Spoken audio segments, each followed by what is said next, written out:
చేయడానికి భగవంతుడు చేసినటువంటి అనేక అవతారములలో ఈ కలియుగంలో ఈ ధర్మం అత్యంత క్షీణదశను పొందినప్పుడు జనాలందరికీ సన్మార్గాన్ని ఉపదేశించి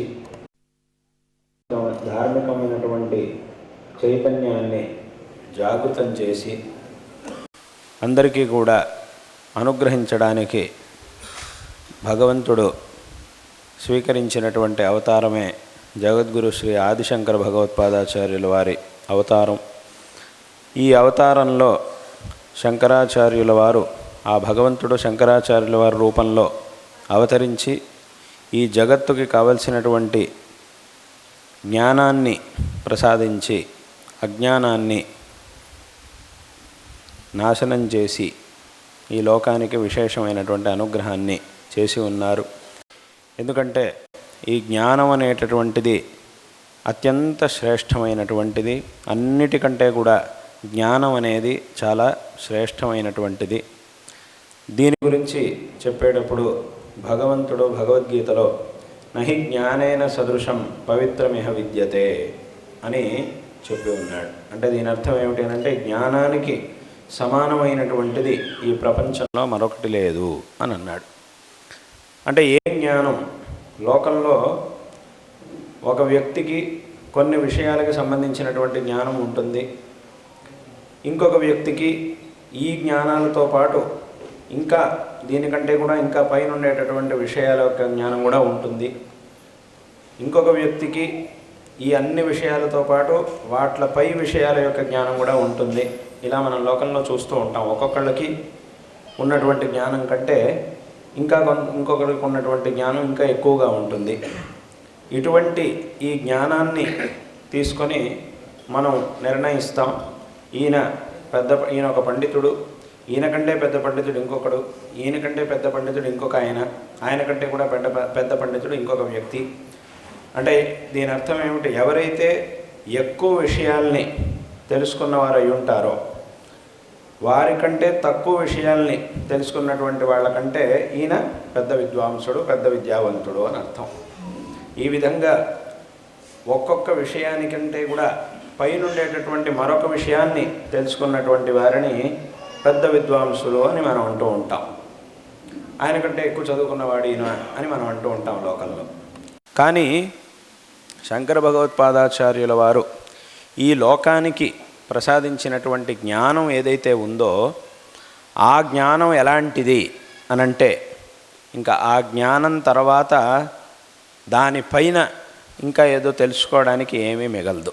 అటువంటి జ్ఞానాన్ని శంకరాచార్యుల వారు ఈ లోకానికి ప్రసాదించారు. సామాన్యంగా ఒక విషయం యొక్క జ్ఞానాన్ని మనం పొందినప్పుడు ఇంకా దానిపైన తెలుసుకోవాల్సిన విషయాలు ఉండనే ఉంటాయి లోకంలో. లౌకికంగా మనం ఎంత తెలుసుకున్నా కూడా ఇంకా దానిపైన తెలుసుకోవాల్సిందనేది ఏదో ఒకటి ఖచ్చితంగా ఉండనే ఉంటుంది. కానీ శంకరులు మనకు అందించినటువంటి జ్ఞానం, ఆ తత్వజ్ఞానం ఏదైతే ఉందో అది ఎలాంటిది అనంటే ఇంకా దాన్ని తెలుసుకున్న తర్వాత దానిపైన ఇంకా తెలుసుకోవడానికి ఏమీ మిగలదు. ఇదే చిట్ట చివరిది, అన్నిటికంటే పెద్ద జ్ఞానం ఇది. అటువంటి జ్ఞానాన్ని శంకరాచార్యుల వారు ఈ లోకానికి ఇచ్చారు. ఏమిటా జ్ఞానం అనంటే అదే అద్వైత తత్వం యొక్క జ్ఞానం. దీన్ని తెలుసుకున్న తర్వాత ఇంకా దానిపైన తెలుసుకోవడానికి ఏమీ మిగలదు అనేటటువంటి విషయాన్ని స్వయంగా ఉపనిషత్తులే మనకి చెబుతూ ఉన్నాయి. ఏమిటి అనంటే అందుకే ఉపనిషత్తుల్లో ఒక కథ ఉన్నది. ఏమిటి అనంటే ఒకసారి ఒక తండ్రి తన కొడుకుని వేదశాస్త్రాలని చదివించడం కోసం గురుకులానికి పంపించాడు. ఆ కొడుకు గురుకులానికి వెళ్ళాడు. చాలా సంవత్సరాల పాటు అక్కడ అధ్యయనం చేశాడు. అధ్యయనం అంతా చేసి పూర్తి చేసుకొని మళ్ళీ ఇంటికి వస్తూ ఉన్నాడు.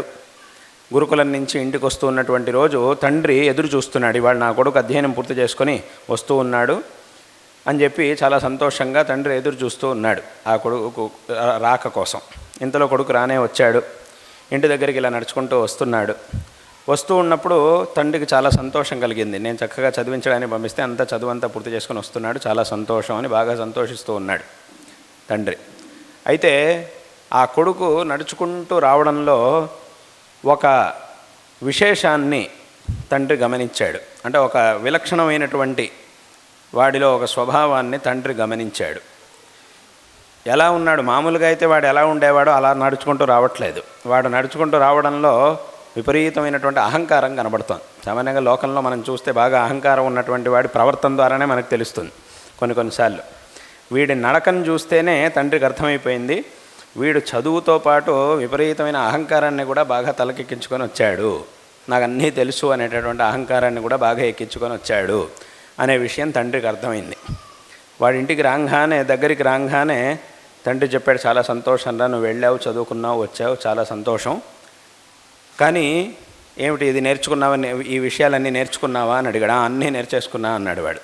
అయితే ఒక్క విషయం అడుగుతాను నిన్ను, దాని గురించి చెప్పు అని అన్నాడు. ఏమిటా విషయం అన్నాడు. ఒక వస్తువు ఉంది, ఒక విషయం ఉన్నది, దాన్ని గనక తెలుసుకుంటే ఇంకా తెలుసుకోవడానికి ఏమీ మిగలదు. అలాంటి విషయం ఒకటి ఉంది, దాన్ని నువ్వు తెలుసుకున్నావా, దాని గురించి నీకు చెప్పారా పాఠంలో అని చెప్పి అడిగాడు తండ్రి. అప్పుడు వీడన్నాడు, అసలు ఇలాంటి విషయం ఒకటి ఉందా, నాకు తెలీదే అని అంటే పోయేది. కానీ వీడేమన్నాడు కొడుకు అనంటే, నువ్వు అడుగుతున్నది బహుశా మా గురువుగారికి కూడా తెలిసి ఉండకపోవచ్చు, మీరు చేస్తే నువ్వు అడుగుతున్నటువంటి విషయం, ఏ విషయాన్ని అయితే నువ్వు అడుగుతున్నావో నాకు పాఠం చెప్పినటువంటి గురువుగారికి కూడా బహుశా తెలిసి ఉండకపోవచ్చు. ఎందుకు అనంటే, ఒకవేళ కనుక ఆయనకు తెలిసిండుంటే ఆయన నాకు తప్పకుండా చెప్పుండేవాడు, నేనంటే మా గురుగారికి చాలా ఇష్టం, నేను బాగా చదువుకుంటాను, బాగా తెలివైన వాడిని అని చెప్పి, నేనంటే మా గురుగారికి చాలా ఇష్టం కాబట్టి అన్ని విషయాల్ని ఆయన నాకు చెప్తూ ఉండేవాడు.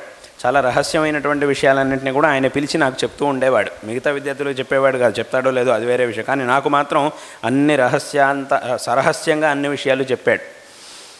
కాబట్టి నాకు ఆ విషయం చెప్పలేదు అనంటే బహుశా ఆయనకు కూడా తెలిసి ఉండకపోవచ్చు, ఇదేమిటి కొత్త విషయం ఏమిటిది అని వాడు అడిగాడు.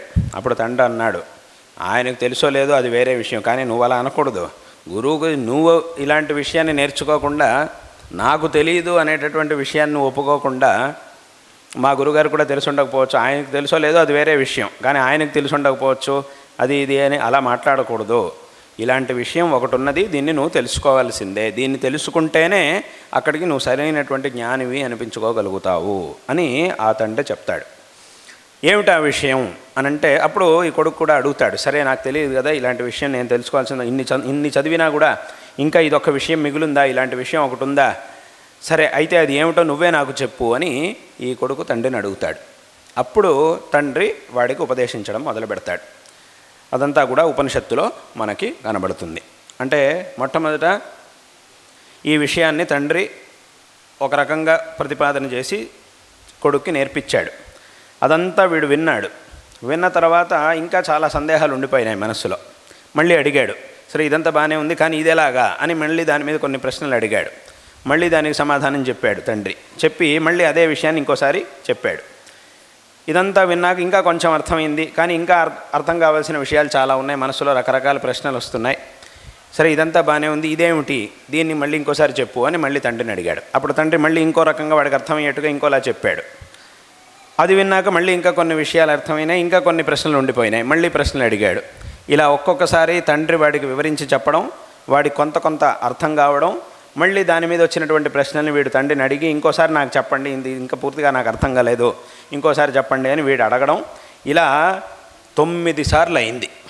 9 సార్లు వీడు అడగడం, 9 సార్లు తండ్రి వాడికి మళ్ళీ రకరకాలుగా అదే విషయాన్ని ప్రతిపాదన చేసి ఉపదేశించడం. అదంతా అయిన తర్వాత అప్పుడు చివరికి వాడన్నాడు, ఇప్పుడు నాకు మొత్తం విషయం అంతా అర్థమైంది అని చివరికి ఆ కొడుకు అన్నాడు అని. అది మనకి ఉపనిషత్తులో ఉండేటటువంటి విషయం. ఈ 9 సార్లు ఈ పుత్రుడు తండ్రిని అడగడం, అప్పుడు తండ్రి సమాధానం చెప్పి ఉపదేశించడం. ఏమిటి అనంటే తత్వమసి అని ఉపదేశించడం. తత్వమసి అనేటటువంటి మహావాక్యం ఉన్నది. 4 మహావాక్యాలు ఉన్నాయి. ఒక్కొక్క వేదం నుంచి ఒక్కొక్క మహావాక్యాన్ని శంకరులు చూపించారు. ప్రధానమైనటువంటి మహావాక్యాలు 4 ఉన్నాయి. వాట్లల్లో సామవేదానికి సంబంధించినటువంటి మహావాక్యం తత్వమసి అనేటటువంటి వాక్యం. అంటే ఆ పరబ్రహ్మ ఏదైతే ఉందో నువ్వు ఆ పరబ్రహ్మవే, అదే నువ్వు అయ్యున్నావు, నీ యొక్క నిజమైనటువంటి స్వరూపం ఆ పరబ్రహ్మస్వరూపం అనేటటువంటి ఆ అద్వైత తత్వాన్ని బోధించేటటువంటి వాక్యం, అదే మహావాక్యము అని అంటే. కాబట్టి ఈ మహావాక్యం అక్కడే మనకి కనబడుతుంది. సామవేదం యొక్క ఆ ఛాందోగ్యోపనిషత్తులో అక్కడ ఈ మహావాక్యం అనేది కనబడుతుంది. ఆ తండ్రి కొడుకుకి అద్వైత తత్వాన్ని ఉపదేశించేటప్పుడు చెప్తున్నాడు, తత్వమసి అని చెప్తున్నాడు. అప్పుడు వాడికి కొంత అర్థమైంది, మళ్ళీ అడుగుతున్నాడు, భూయ ఏవ మా భగవాన్ విజ్ఞాపయితే, ఇంకోసారి చెప్పండి నాకు అని మళ్ళీ అడుగుతున్నాడు. అప్పుడు మళ్ళీ వివరించి అంతా చెప్పి ఐతదాత్మ్యమిదం సర్వం తత్సత్యం స ఆత్మ తత్వమసి అని మళ్ళీ ఉపదేశించాడు. ఈ రకంగా 9 సార్లు తండ్రిని కొడుకు అడగడం, ఆ కొడుక్కి తండ్రి ఉపదేశించడం అనేది అక్కడ మనకు కనబడుతుంది అన్నమాట. కాబట్టి మొట్టమొదట తండ్రి అడిగేటటువంటి విషయం ఏమిటి అనంటే, ఏనాశ్రుతం శృతం భవతి అమతం మతం అవిజ్ఞాతం విజ్ఞాతం. దేన్ని తెలుసుకోవడం ద్వారా సమస్తాన్ని తెలుసుకున్నట్టు అవుతుందో దాన్ని నువ్వు తెలుసుకున్నావా అని మొట్టమొదట అడుగుతాడు. లేదు నాకు తెలియదు అని చెప్పినప్పుడు ఆ తర్వాత ఆ అద్వైత తత్వాన్ని తండ్రి కొడుకుకి ఉపదేశించాడు. కాబట్టి అక్కడికి ఏమైంది అనంటే, ఆ ఉపనిషత్తులు మనకి చెబుతూ ఉన్న, ఇంకా అనేక ఉపనిషత్తుల్లో కూడా ఈ విషయాన్ని మనకి చెబుతున్న, ఆత్మని కల్వరే దృష్టే శ్రుతే మతే విజ్ఞాతే ఇదం సర్వం విదితం అని. అదేవిధంగా అక్కడ మనకి బృహదారణ్యక ఉపనిషత్తులో కూడా ఈ విషయాన్ని మనం చూడొచ్చు. అక్కడ యాజ్ఞవల్క్య మహర్షి అని ఉండేవారు. యాజ్ఞవల్క్య మహర్షి ఏం చేశారు అనంటే, ఆయన గృహస్థుడై ఎన్నో యజ్ఞయాగాదుల్ని అనుష్ఠాదుని గృహస్థ ధర్మాలన్నింటినీ కూడా, ఆయన చాలా మహిమాన్వితుడు. ఆయన గృహస్థుడిగా ఉంటూ ఎన్నో గృహస్థ ధర్మాల్ని అన్నిటినీ కూడా చక్కగా అనుష్ఠించి చివరికి ఆయన సన్యాసాన్ని తీసుకోవాలి అని అనుకున్నారు. సన్యాసాన్ని తీసుకోవాలి అని సంకల్పించి ఆయన యొక్క 2 భార్యల్ని పిలిచి చెప్పారు. ఇద్దరికీ కూడా, కాత్యాయని మైత్రేయి అని ఆయనకి 2 భార్యలు. ఆ ఇద్దరిని పిలిచి చెప్పారు, ఇట్లా నేను సన్యాసాన్ని స్వీకరించబోతున్నాను అని చెప్పారు. నాకున్నటువంటి యావదాస్తిని 2గా విభజించి మీ ఇద్దరికీ సగం సగం పంచి ఆ తర్వాత నేను సన్యాసాశ్రమం స్వీకరించడానికి వెళ్ళాలనుకుంటున్నాను అని చెప్పారు. అప్పుడు ఆయన, ఆ కాత్యాయని అనేటటువంటి ఆవిడ ఏం చేసిందంటే, సరే అలాగే కానివ్వండి అని చెప్పింది. ఆయన ఇచ్చినటువంటి ఆస్తిని స్వీకరించింది. కానీ మైత్రేయి, ఆవిడ ఇంకొక భార్య, ఆ మైత్రేయి ఎవరైతే ఉండిందో ఆవిడ అడిగింది, ఒక ప్రశ్న అడిగింది. ఏమిటి అనంటే, సరే మీరు సన్యాసం స్వీకరించడానికి వెళ్తున్నామన్నారు, చాలా సంతోషం, అలాగే, కానీ ఇక్కడ నాకు ఒక ప్రశ్న ఉంది, దానికి సమాధానం చెప్పండి అని అడిగింది. ఏమిటి ఆ ప్రశ్న అనంటే, మీరేమో సన్యాసం స్వీకరించడానికి వెళ్తున్నారు, సరే, కానీ వెళ్తూ ఈ ఆస్తిని మొత్తం నాకు ఇస్తామంటున్నారు. అలాగే ఈ ఆస్తిని నేను తీసుకుంటాను, కానీ ఈ ఆస్తి వల్ల నాకు అమృతత్వం లభిస్తుందా అని అడిగింది. మీరు ఇచ్చేటటువంటి ఈ ఆస్తి వల్ల నాకు మోక్షం అనేది లభిస్తుందా చెప్పండి, అదొక్కటి మాత్రం నాకు చెప్పి వెళ్ళండి అని అడుగుతుంది. అప్పుడు ఆయన అంటాడు, చాలా గొప్ప ప్రశ్న అడిగావు నువ్వు, చాలా సంతోషం, నీకున్నటువంటి ఆ తాత్విక దృష్టి ఏదైతే ఉందో దానికి నేను చాలా సంతుష్టుని అవుతూ ఉన్నాను. కానీ నేను మామూలుగా లోక వ్యవహారానికి తగినట్టుగా ఈ ఆస్తిని మీ ఇద్దరికి పంచి నేను వెళదాము అని చెప్పి నేను అనుకున్నాను. కానీ నువ్వు అడిగినటువంటి ప్రశ్న ఏదైతే ఉందో ఇది చాలా అర్థగర్భితమైనటువంటి ప్రశ్న, నాకు చాలా సంతోషంగా ఉంది, తప్పకుండా నీకు సమాధానం చెప్తాను అని చెప్పి ఆయన అన్నారు.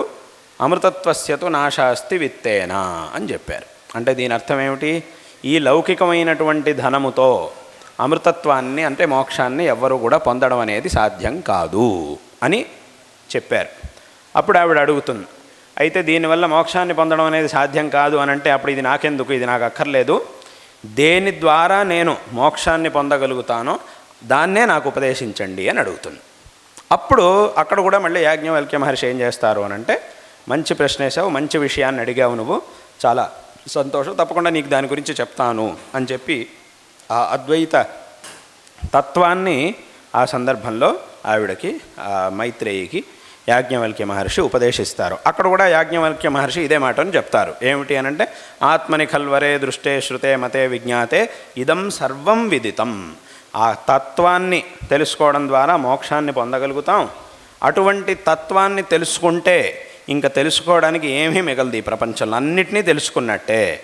సర్వం ఇదం సర్వం విదితం, అన్నిటినీ తెలుసుకున్నట్టే, అన్నీ కూడా విదితమైపోతాయి, విదితములు అయిపోతాయి అని అక్కడ కూడా చెప్పి ఆ ఒక తత్వాన్ని ఆ తర్వాత పలు రకాలుగా అనేక విషయాలు ఉదాహరణలు చెప్పడం ద్వారా యాజ్ఞవల్క్య మహర్షి అక్కడ ఉపదేశిస్తారు. దీన్ని కూడా మనం బృహదారణ్యం ఇలా, అంటే ఇదంతా ఎందుకు చెప్తున్నాను అని అంటే, ఇట్లా ఉపనిషత్తుల్లో విశేషంగా దీన్నే శాస్త్రముల్లో ఏకవిజ్ఞానేన సర్వవిజ్ఞానం అని అంటారు. ఏకవిజ్ఞానేన సర్వవిజ్ఞానం అంటే ఒకదాన్ని తెలుసుకోవడం ద్వారా మొత్తాన్ని తెలుసుకోవడం అని అర్థం. ఆ ఒకటి ఏది అని అంటే తత్వం, అదే అద్వైత తత్వం. ఆ తత్వాన్ని తెలుసుకోవడం ద్వారా అన్నిటినీ తెలుసుకోవడం. ఏక విజ్ఞానేన సర్వ విజ్ఞానం అని దీన్నే శాస్త్రంలో చెప్పారు. కాబట్టి అటువంటి ఆ తత్వం, అదేవిధంగా ఇంకా అన్ని ఉపనిషత్తుల్లోనూ, ఇంకా అథర్వణ వేదం యొక్క ఉపనిషత్తులో కస్మిన్ను భగవో విజ్ఞాతే సర్వమిదం విజ్ఞాతం భవతీతి తస్మై సహోవాచ అని అక్కడ కూడా దేన్ని తెలుసుకుంటే మొత్తాన్ని తెలుసుకున్నట్టు అవుతుందో అది నాకు చెప్పండి అని శిష్యుడు అడగడం, కస్మిన్ను భగవో విజ్ఞాతే సర్వమిదం విజ్ఞాతం భవతి అని ప్రశ్నించడం, దానికి మళ్ళీ సమాధానం చెప్పడం, ఉపదేశించడం, అవన్నీ కూడా అక్కడ కూడా ఉన్నాయి. కాబట్టి ఇదంతా ఎందుకు చెప్పొచ్చాను అని అంటే, ఆ తత్వం అనేది ఏదైతే ఉందో, ఉపనిషత్తుల్లో చెప్పబడినటువంటి ఆ అద్వైత తత్వం అనేది ఏదైతే ఉందో అది అన్నిటికంటే ఉత్కృష్టమైనటువంటిది. ఇంకా దానిపైన తెలుసుకోవడానికి ఏమీ మిగలదో, తెలుసుకోవాల్సినటువంటి అవసరమూ లేదు. దాన్ని తెలుసుకోవడం ద్వారా మనం కృతార్థులం అవుతాము, దాని ద్వారా అన్నిటినీ తెలుసుకున్న వాళ్ళం అవుతాం. ఇంకా తెలుసుకోవడానికి ఏమీ మిగలదు, ఏమీ అవసరం కూడా లేదు. అటువంటి తత్వం కాబట్టి, అంటే అక్కడ ఈ లోకంలో ఏమైంది, ఇందాక చెప్పినట్టుగా ఒక్కొక్క విషయాన్ని మనం తెలుసుకున్నప్పుడు, ఆ ఒక్కొక్క విషయాన్ని ఒక వ్యక్తి తెలుసుకున్నప్పుడు, దానికంటే పైన ఉన్నటువంటి విషయాన్ని ఇంకొకటి తెలుసుకున్నప్పుడు ఈయనకంటే ఆయన గొప్ప పెద్ద జ్ఞాని అవుతాడు. ఇలా వెళ్తూ ఉంటే ఎక్కడ ఇది ఆగుతుంది అని అంటే ఆ తత్వంలో ఇది ఆగుతుంది. ఎందుకంటే తత్వం పైన మళ్ళీ ఇంకోటి ఏమీ లేదు. అక్కడికి అన్నిటికంటే పెద్ద విషయం ఏమిటి అని అంటే తత్వం, అన్నిటికంటే పెద్ద జ్ఞానం ఏమిటి అని అంటే తత్వజ్ఞానం. అటువంటి తత్వజ్ఞానాన్ని, ఆ అద్వైత తత్వజ్ఞానాన్ని శంకరాచార్యుల వారు ఈ జగత్తుకి అందించారు. కాబట్టే శంకరాచార్యుల వారిని మనం విశేషంగా జగద్గురువు అని ఎందుకు కీర్తిస్తాము అనంటే, ఈ ప్రపంచంలోనే అన్నిటికంటే కూడా ఉత్కృష్టమైనటువంటి విషయం, ఈ ప్రపంచంలో ఆయా విషయాల్ని తెలుసుకున్నటువంటి గురువులు చాలామంది ఉంటారు. అంటే ఫలానా విషయం, ఎందుకంటే ఏదైనా మనం ఏ విషయం నేర్చుకోవాలన్నా అదొక తత్వానికి సంబంధించిన విషయమైనా, ధర్మానికి సంబంధించినటువంటి విషయమైనా, లౌకిక విషయాలకి, లౌకిక వ్యవహారానికి సంబంధించినటువంటి విషయమైనా కూడా పెద్దవాళ్ళ నుంచి మనం నేర్చుకోవాలి, అనుభవజ్ఞుల నుంచి మనం నేర్చుకోవాలి. అప్పుడు వాళ్ళు మనకి నేర్పించినటువంటి వాళ్ళు ఆయా విషయాల్లో మనకి గురువులు అవుతారు. ఇప్పుడు ఒక వ్యక్తి మనకి గణితం నేర్పించాడు, గణితం పాఠం చేశారు, ఆ గణితానికి ఈయన మనకి గురువు. ఇంకొక వ్యక్తి ఏదో సాహిత్యం నేర్పించాడు, సాహిత్యానికి ఈయన మనకు గురువు. ఇంకొక వ్యక్తి సంగీతం నేర్పించాడు, సంగీతానికి ఆయన మనకు గురువు. ఈ రకంగా ఒక్కొక్క విషయాన్ని తెలుసుకొని మనకు ఉపదేశించేటటువంటి వాళ్ళు ఆయా విషయాలకు సంబంధించినంతవరకు వాళ్ళు మనకి గురువులు. కానీ వీటన్నిటికంటే కూడా పైనుండేటటువంటి తత్వం, ఆ అద్వైత తత్వం ఏదైతే ఉందో దాన్ని ఉపదేశించినటువంటి వారు శంకరాచార్యుల వారు. కాబట్టి వారిని మనం జగద్గురువులు అని అంటున్నాం. ఎందుకంటే ఈ జగత్తులో దానికంటే పెద్ద విషయం అనేది ఇంకోటి లేదు. కాబట్టి అక్కడికి ఏమైందనంటే జ్ఞానులకి కూడా జ్ఞాని, జ్ఞానులందరిలోనూ కూడా ఇంకా జ్ఞాని, గురువులందరికీ కూడా గురువు అయినటువంటి వారు శంకరాచార్యుల వారు. కాబట్టి ఆ అద్వైత తత్వాన్ని విశేషంగా మనకి ఉపదేశించారు. తద్వారా ఆ మోక్ష మార్గాన్ని మనకి ఉపదేశించారు. అందే ఆ ఉపనిషత్తు మనకి చెప్తున్నట్టుగా, అంటే బృహదారణ్యక ఉపనిషత్తు మనకి చెబుతున్నట్టుగా స్వయంగా అక్కడ మైత్రేయీదేవి అడుగుతుంది ఏమిటి అనంటే, నాకు ఈ లౌకికమైనటువంటి సంపద ద్వారా మోక్షం అనేది లభించదు అనంటే అప్పుడు ఇది నాకు అక్కర్లేదు, దేని ద్వారా నాకు లభిస్తుందో దాన్నే నాకు ఉపదేశించండి అని అడగడం, అప్పుడు యాజ్ఞవల్క్య మహర్షి ఈ తత్వాన్ని ఉపదేశించడం అనేది అక్కడ మనకి కనిపిస్తూ ఉన్నది. కాబట్టి ఈ అద్వైత తత్వం అనేది ఏదైతే ఉందో ఇది మనకి ఆ మోక్ష మార్గాన్ని చూపించేటటువంటిది, మోక్షాన్ని ప్రసాదించేటటువంటి తత్వం ఆ అద్వైత తత్వం అనేటటువంటిది. దీన్నే విశేషంగా శంకరులు ఉపదేశించి ఆ మోక్ష మార్గాన్ని మనకి చూపించారు. కాబట్టి శంకర భగవత్పాదాచార్యుల వారిని మనం జగద్గురువులు అని విశేషంగా కీర్తిస్తూ ఉన్నాం. అన్వర్థంగా ఈ నామంతో మనం శంకరాచార్యుల వారిని కీర్తిస్తూ ఉన్నాం. కాబట్టి ఈ ఉపనిషత్తుల్లో ఉన్నటువంటి ఈ విషయం ద్వారా మనం తెలుసుకోవాల్సినటువంటి విషయాలు ఇవి. ఇక్కడ ఒక తమాషా జరిగింది. ఏమిటి అని అంటే, ఒకసారి ఒక ఆయన ఒక చోట ఇలాగే అద్వైతం గురించి ప్రవచనం చెబుతుంటే ఈ యాజ్ఞవల్క్య మహర్షి యొక్క విషయం గురించి చెప్పాడు. చాలామంది జనాలు వచ్చి, ఆయన పెద్ద ప్రవచనకర్త, చాలా పెద్ద ప్రవచనాలు చేస్తుంటాడు. ఆయన ఇదే విషయం గురించి చెప్పాడు. అందులో యాజ్ఞవల్క్య మహర్షి ఆయన భార్యతో సంవాదం చేయడం, ఈ సంఘటన, ఈ విషయాన్నంతా కూడా ఆయన చెప్పాడు. జనాలంతా బాగా విన్నారు. విని ప్రవచనం అంతా అయిపోయాక అందరూ కూడా జనాలు వెళ్తూ ఉన్నారు, మళ్ళీ ఇళ్ళకి వెళ్తున్నారు. అంత కార్యక్రమం అయిపోయిన తర్వాత అందరూ ఇళ్ళకి వెళ్తున్నారు. అలా వెళ్తున్నప్పుడు ఒకళ్ళు ఇంకొకరితో మాట్లాడుకుంటున్నారు, ఇవాళ చాలా బ్రహ్మాండంగా చేశారండి ప్రవచనకారులు, ఆయన చాలా పెద్ద పండితుడు, చాలా అద్భుతంగా ప్రవచనం చేశాడు, అసలు 1-2 గంటల పాటు అసలు మాకు ప్రపంచమే తెలియలేదు, అంత బాగా ప్రవచనం చేశారు ఆయన, చాలా బాగుంది, అదే అని మాట్లాడుకుంటూ చాలా విషయాలు చెప్పారు అని మాట్లాడుకుంటూ వెళ్తున్నారు. అలా వెళ్తున్నప్పుడు ఒక ఆయన ఇంకొక ఆయన్ని అడిగాడు, ఇవాళ ఆయన చాలా విషయాలు చెప్పాడు కదా, మీకు అర్థమైంది ఆయన చెప్పింది? అదేదో ఉపనిషత్తులో అదే యాజ్ఞవల్క్య మహర్షి అదేదో కథ చెప్పాడు కదా, అది మీకు అర్థమైందా అని అడిగాడు. అప్పుడు ఈయన అన్నాడు, నాకు బాగా అర్థమైంది అని చెప్పాడు. ఏమర్థమైంది అని అడిగాడు. యాజ్ఞవల్క్య మహర్షి 2 పెళ్ళిళ్ళు చేసుకున్నాడు అనే విషయం నాకు అర్థమైంది. ఆయన అంత పెద్ద మహర్షి, ఆయన 2 సార్లు పెళ్లి చేసుకున్నా అంటే 2 భార్యలు 2 పెళ్ళిళ్ళు చేసుకున్నాడు అనే విషయం నాకు అర్థమైంది. కాబట్టి నేను కూడా అలాగే చేయాలి అని ఇప్పుడు అనుకుంటున్నా, ఇప్పుడు నిర్ణయించుకున్నాను, 2 సార్లు పెళ్ళిళ్ళు చేసుకోవాలి అని చెప్పి నేను కూడా ఆయనలాగా ఆయన మార్గంలో వెళ్ళాలి అని నేను నిర్ణయించుకున్నాను అని అన్నాడు వాడు. అది అంటే వాడికి అర్థమైనటువంటి విషయం అది. వాస్తవంగా అక్కడ మనం తెలుసుకోవాల్సినటువంటి విషయం ఏమిటి, ఆయన ఏ తత్వాన్ని ఉపదేశించాడు, ఏ మార్గంలో వెళ్తున్నాడు, అలాగే ఆ మైత్రేయీదేవి ఎంత వివేకంతో అలా ప్రశ్న అడిగింది, తన జిజ్ఞాసని తెలియజేసింది. ఆ జిజ్ఞాసకి తగినట్టుగా యాజ్ఞవల్క్య మహర్షి ఎంత చక్కటి తత్వోపదేశాన్ని చేశారు. ఇది మన జీవితాలకే సరే. ఆ రోజు మైత్రేయీదేవికి యాజ్ఞవల్క్య మహర్షి తత్వాన్ని ఉపదేశించాడు, అది అక్కడికి అయిపోలేదు. ఆ తత్వమే ఇవాళకి కూడా మనం తరించాలన్నా కూడా అదే తత్వమే మనకు కావాలి. ఏదో వాళ్ళిద్దరు మాట్లాడుకున్నారు, అక్కడికి అయిపోయింది. ఇప్పుడు భగవద్గీత కృష్ణుడు అర్జునుడు మాట్లాడుకున్నారు, అక్కడికి అయిపోయింది అని మనం వదిలేస్తే అలా ఒకవేళ అలా కనుక వదిలేస్తే అది వాళ్ళిద్దరు మాట్లాడుకున్నదంతే, మనకు సంబంధం లేదు అని వదిలేస్తే మనకంటే పెద్ద మూర్ఖుడు ఈ ప్రపంచంలో ఇంకోటి ఉన్నాడు.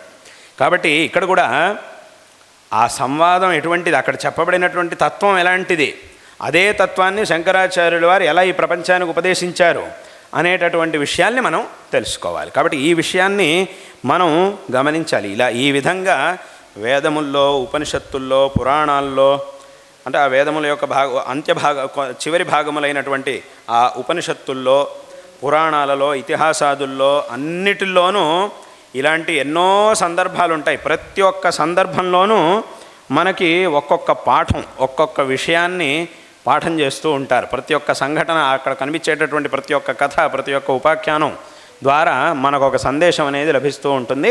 ఆ సందేశాన్ని ఎవరైతే అంటే దేన్ని మనం అక్కడ చూడాలి అనేదాన్ని మనం సరిగ్గా గమనించి ఏం సందేశాన్ని ఇస్తున్నారు ఈ కథ ద్వారా అనేదాన్ని మనం చక్కగా తెలుసుకున్నప్పుడు మనం వివేకవంతులం అవ్వగలుగుతాం. తద్వారా మనం తరించడానికి సాధ్యం అవుతుంది. కాబట్టి అక్కడికి ఇంత గొప్ప తత్వాన్ని శంకరాచార్యుల వారు ఈ జగత్తుకు ఉపదేశించారు. దేన్ని తెలుసుకున్న తర్వాత ఇంకా తెలుసుకోవడానికి వేరే విషయాలే ఉండవో, మిగలవో, ఇంకా తెలుసుకోవాల్సినటువంటి మనకు ఉండదో, అటువంటి తత్వాన్ని ఈ జగత్తుకు శంకరుడు ఉపదేశించారు. కాబట్టి ఆ శంకరాచార్యుల వారిని మనం జగద్గురువులు అని విశేషంగా కీర్తిస్తూ ఉంటాం. శంకరాచార్యుల వారు అద్వైత తత్వాన్ని ఉపదేశించారు. అదేవిధంగా ఆ క్షీణిస్తూ ఉన్నటువంటి భక్తి మార్గాన్ని, కర్మ మార్గాన్ని కూడా శంకరాచార్యుల వారు విశేషంగా బోధించారు. అందరూ కూడా, ఎందుకంటే తత్వజ్ఞానం అనేది ఏదైతే ఉందో ఆ తత్వం, వేదాంతం, దానికి సంబంధించినటువంటి విషయాలు ఏవైతే ఉంటాయో వాట్లని మనం నేరుగా తెలుసుకోలేం. ఒకవేళ వాట్లని తెలుసుకోవాలంటే దానికి కావలసినటువంటి యోగ్యత మనకు ఉండాలి. ఆ యోగ్యతని మనం సంపాదించుకోవాలి అనంటే అప్పుడు మనం ఈ భక్తి మార్గంలోనూ కర్మ మార్గంలోనూ వెళ్ళాలి. భక్తి మార్గంలో భగవంతుడిని విశేషంగా ఆరాధించాలి. కర్మ మార్గంలో మనకి విహితమైనటువంటి అనుష్ఠానాదుల్ని అనుష్ఠించాలి. తద్వారా విశేషమైనటువంటి యోగ్యతని పొందాలి. ఆ తర్వాత జ్ఞాన మార్గంలోకి, ఆ తత్వజ్ఞాన మార్గంలోకి వెళ్ళాలి. అలా వెళితే మనకి జ్ఞానం వస్తుంది. అంటే భక్తి మార్గము, కర్మ మార్గం, ఈ రెండిటి ద్వారా మనం జ్ఞాన మార్గంలోకి వెళితే అప్పుడు మనకి జ్ఞానం వస్తుంది. ఈ భక్తి మార్గం, కర్మ మార్గం రెండింటినీ వదిలేసి నేరుగా జ్ఞాన మార్గంలోకి వెళ్తే జ్ఞానం రాదు, నిద్ర వస్తుంది. తత్వం వింటూ ఉంటే ఏదో వేదాంత ప్రవచనం ఎవరైనా చెప్తున్నారు, పెద్ద పండితుడు వేదాంత ప్రవచనం చెప్తూ ఉన్నాడు అనుకోండి, అది వింటూ ఉంటే ఏమవుతుందంటే నిద్ర వస్తుంది. కాసేపు అయ్యేసరికి బాగా నిద్ర వచ్చేస్తుంది.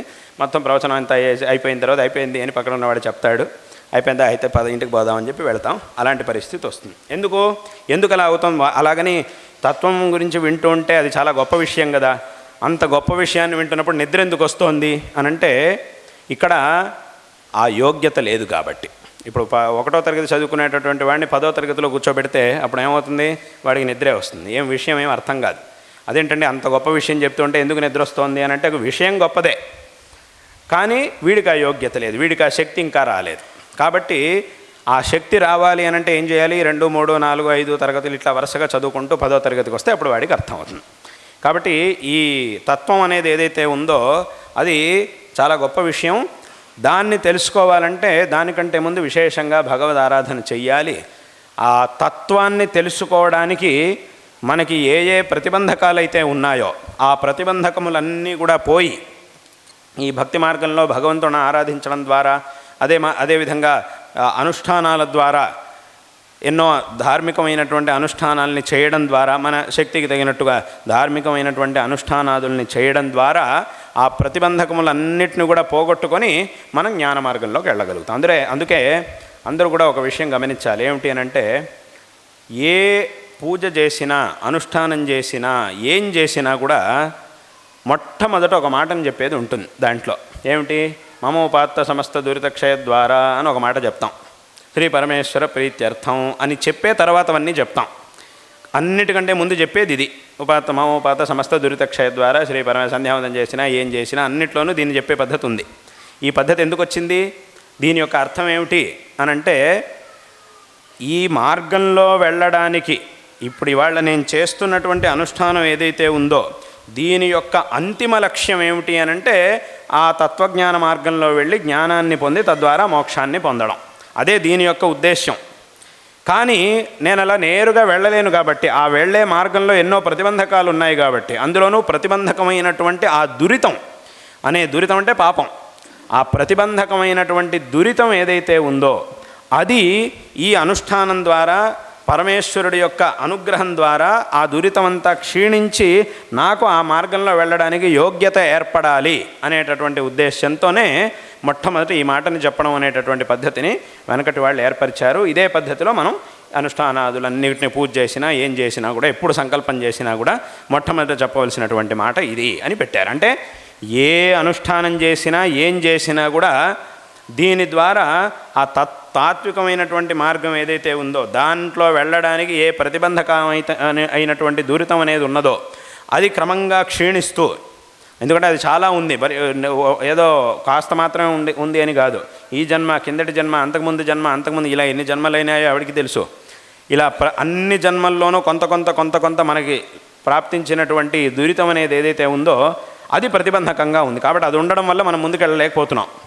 కాబట్టి అది క్రమంగా క్షీణించి, ఇప్పుడు నేను చేస్తున్నటువంటి అనుష్ఠానాదుల ద్వారా అది క్రమంగా క్షీణించి నేను ముందుకు వెళ్ళడానికి కావలసినటువంటి యోగ్యత నాకు కావాలి.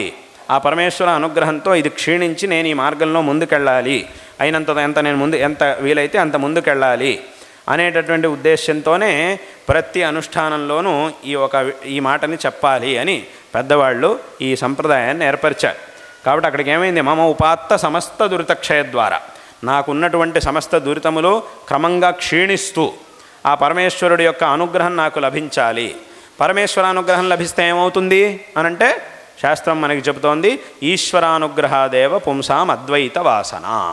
అంటే ఆ అద్వైత తత్వం, ఆ తత్వం మనకి తెలియాలి, దాని యొక్క సంస్కారం మనకు ఏర్పడాలి అనంటే ఈశ్వరానుగ్రహ దేవ. ఆ ఈశ్వరానుగ్రహం ఉంటేనే విశేషంగా ఆ మార్గంలో మనం వెళ్ళగలుగుతాం. వెళ్ళాలనేటటువంటి ప్రేరణ అయినా మనకు వస్తుంది. ఆ ప్రేరణ రావాలన్నా కూడా దానికి విశేషంగా ఈశ్వరానుగ్రహం కావాలి. అందుకే ఆ ఈశ్వరానుగ్రహం, పరమేశ్వర అనుగ్రహార్థం, పరమేశ్వర ప్రీత్యర్థం అని మనం చెప్పేది. ఆ పరమేశ్వర అనుగ్రహం మనకి ఎప్పుడు లభిస్తుందంటే ఈ దురితం క్షీణం అవడం ద్వారా మనకి ఆ పరమేశ్వర అనుగ్రహం అనేది లభిస్తుంది. కాబట్టి ఇది నాకు కావాలి, ఈ దురితం అనేది క్షీణించి పరమేశ్వర అనుగ్రహం నాకు లభించి ఆ తత్వ మార్గంలో వెళ్ళేటటువంటి యోగ్యత కొంతైనా నాకు కావాలి అని ప్రార్థించి ఏ అనుష్ఠానాన్ని చేసినా కూడా మొట్టమొదట ఇలా ప్రార్థించాలి అనేటటువంటి సంప్రదాయాన్ని మనకటి వాళ్ళు ఏర్పరిచారు. అందుకే అన్నిటికీ కూడా ఇలాగే చెప్పాలి. మొట్టమొదటి ఆరంభం ఇలాగే చేయాలి. ఆ తర్వాత సంకల్పం, మిగతా సంకల్పాలు, తిథులు, వారాలు, నక్షత్రాలు అవన్నీ కూడా తర్వాత చెప్పడం. మొట్టమొదటి చెప్పాల్సిన మాట ఇది అనేటటువంటి సంప్రదాయాన్ని ఏర్పరిచారు. ఎందుకు అనంటే, అన్నిటికీ ఎందుకు ఇలా చేశారు? ఏదో ఒక అనుష్ఠానం 2 అనుష్ఠానాలు కావాలంటే ఇలా చెప్పేస్తే సరిపోదు. మిగతా వాటి అన్నిటికీ ఎందుకు చెప్పారు అనంటే, అది ఇప్పుడు చెప్పినట్టుగా ఆ దురితం అనేది ఎంత ఉన్నది అనేది ఎవరికీ తెలియదు, అది ఈశ్వరుడికి మాత్రం తెలుసు. ఈ ప్రతిబంధకంగా ఉన్నటువంటి దురితం ఎంత ఉన్నది, ఎంత మనం ప్రయత్నం చేస్తే అది క్షీణం అవుతుంది అనేటటువంటి విషయం, ఆ విషయాన్ని తెలుసుకునేటటువంటి అధికారం భగవంతుడు ఎవరికీ ఇవ్వలేదు, తాను మాత్రమే దాన్ని పెట్టుకున్నాడు. అంటే ఆ అధికారం, ఆ జ్ఞానం ఈశ్వరుడికి మాత్రమే ఉంటుంది. కాబట్టి మనం ఏం చేయాలి అని అంటే అది ఎంత ఉన్నదో మనకు తెలియదు కాబట్టి అయినంత వరకు ఎంత వీలైతే అంత దాన్ని క్షీణించుకోవడానికి కావాల్సినటువంటి అనుష్ఠానాల్ని చెయ్యాలి. కాబట్టి ఏ అనుష్ఠానం చేసినా కూడా దాంట్లో ఈ విషయాన్ని చెబుతూ ఇలా సంకల్పం చేసి అనుష్ఠానాన్ని చేస్తూ ఉంటే అది కొంత కొంతగా క్షీణిస్తూ ఉంటుంది. మొత్తం క్షీణించిన తర్వాత ఆ మార్గంలో వెళ్ళేటటువంటి పరిపూర్ణమైన యోగ్యత ఖచ్చితంగా మనకి లభిస్తుంది అనేటటువంటి విషయంలో ఏమాత్రం సందేహం. లోకంలో ఏదో పెద్ద పని చేయాల్సింది ఉంది, ఆ పని చేయడానికి బోల్డంత ఖర్చు అవుతుంది అని తెలుస్తోంది. కానీ ఎంత ఖర్చు అవుతుంది అని నిర్దిష్టంగా మనం చెప్పలేకపోతున్నాం. ఇంత ఖర్చు అవుతుంది అని మనం చెప్పలేం, కానీ బోల్డంత ఖర్చు అవుతుందని మాత్రం తెలుస్తోంది. అప్పుడు మనం ఏం చేస్తాం, ఇలాంటి పరిస్థితి ఉన్నప్పుడు ఏం చేస్తామంటే వీలైనంత వరకు అన్ని చోట్ల నుంచి ధనాన్ని సంగ్రహించడానికి ప్రయత్నం చేస్తాం. ఎందుకంటే ఎంత ఖర్చు అవుతుందో తెలియదు కాబట్టి వీలైనంత మన చేతిలో ఉండాలి అని చెప్పి వీలైనంత వరకు మనం ధనాన్ని సంగ్రహిస్తాం. ఎక్కడెక్కడి నుంచి మనం సంగ్రహించగలుగుతామో అన్ని చోట్ల నుంచి సంగ్రహించి పెడతాం. ఒకవేళ మనం అనుకున్న దానికంటే అనుకున్నది అక్కడికి సరిగ్గా సరిపోయింది, మనం సంగ్రహించింది ఈ పనికి కావాల్సినంత సరిపోయింది, రెండు సమానంగా అయిపోయినాయనంటే సంతోషం. ఒకవేళ మనం అనుకున్న దానికంటే తక్కువే ఖర్చు అయింది, ఇంకా చాలా మిగిలింది అని అంటే ఇంకా సంతోషం. దీన్ని మళ్ళీ ఇంకేదో పనులకు ఉపయోగించుకోవచ్చు, వేరే పనులకు ఉపయోగపడుతుంది, అదేం వ్యర్థమేం కాదు, వేరే పనులకు ఉపయోగపడుతుంది. కానీ ఇబ్బంది ఎప్పుడు వస్తుంది అని అంటే మనకు కావాల్సిన దానికంటే తక్కువ అయినప్పుడు మాత్రమే మనం ఇబ్బంది పడాల్సి వస్తుంది. మరి మిగతా దానికోసం ఏం చేయాలి, ఎక్కడికి వెళ్ళాలి, ఎవరిని అడగాలి అని ఇబ్బంది పడాల్సి వస్తుంది. కాబట్టి అక్కడికి ఏమైంది అంటే ఇలా మనకి ఇదమిత్తంగా నిర్దిష్టంగా ఇంత కావాలి అని తెలియనప్పుడు మనం ఏం చేయాలి అని అంటే అయినంత వరకు ఇలా సంగ్రహించేటటువంటి ప్రయత్నం మనం లోకంలో చేస్తాం. అదేవిధంగా ఇక్కడ కూడా ఆ దూరితం అనేది ఎంత ఉన్నది మనిషికి అనేటటువంటిది ఆ జ్ఞానం ఈశ్వరుడు తప్ప ఇంకెవరికీ లేదు. కాబట్టి ఎన్ని అనుష్ఠానాలను చేయడం ద్వారా దీన్ని మనం క్షీణించుకోగలుగుతాం అనేటటువంటి జ్ఞానం మనకి లేదు. కాబట్టి అయినంత వరకు ఏం చేసినా కూడా దాని ద్వారా కొంత ఈ దూరితం అనేది క్షీణం అవ్వాలి అని ప్రార్థించడం అనేటటువంటి పద్ధతిని మనకటి వాళ్ళు తీసుకొచ్చారు. కాబట్టి ఈ అనుష్ఠానాదులనే అంటే అక్కడికి ఏమైందంటే ఆ తాత్వికమైనటువంటి మార్గంలో వెళ్ళడం కోసం ఈ కర్మ మార్గంలో కర్మలను అనుష్ఠించడం, భక్తి మార్గం ద్వారా విశేషంగా భగవంతుణ్ణి ఆరాధించడం అనేటటువంటిది మనకి చాలా చాలా అవసరమైనటువంటిది. కాబట్టి ఈ భక్తి మార్గం శంకరాచార్యుల వారు ఆ అద్వైత తత్వాన్ని కూడా ఉపదేశించారు.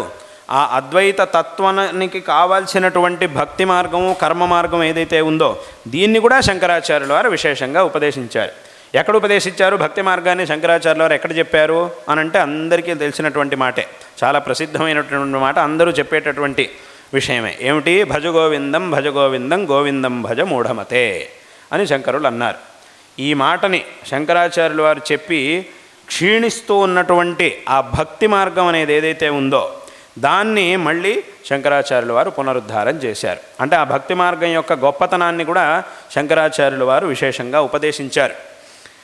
చాలామంది ఏమనుకుంటూ ఉంటారు అని అంటే శంకరాచార్యుల వారు అద్వైతాన్ని ఉపదేశించారు కదా, అద్వైతం అంటే అంతా ఉన్నది ఒకే ఒక వస్తువు, బ్రహ్మ తప్పితే ఇంకేమీ లేదు, బ్రహ్మ సత్యం జగన్మిథ్యా జీవో బ్రహ్మైవ నాపరః, ఇదే కదా అద్వైతం అని అంటే అక్కడికి అద్వైతంలో బ్రహ్మ అనే వస్తువు తప్ప ఇంకేమీ సత్యం కాదు, ఇంకేమీ లేదు అని కదా.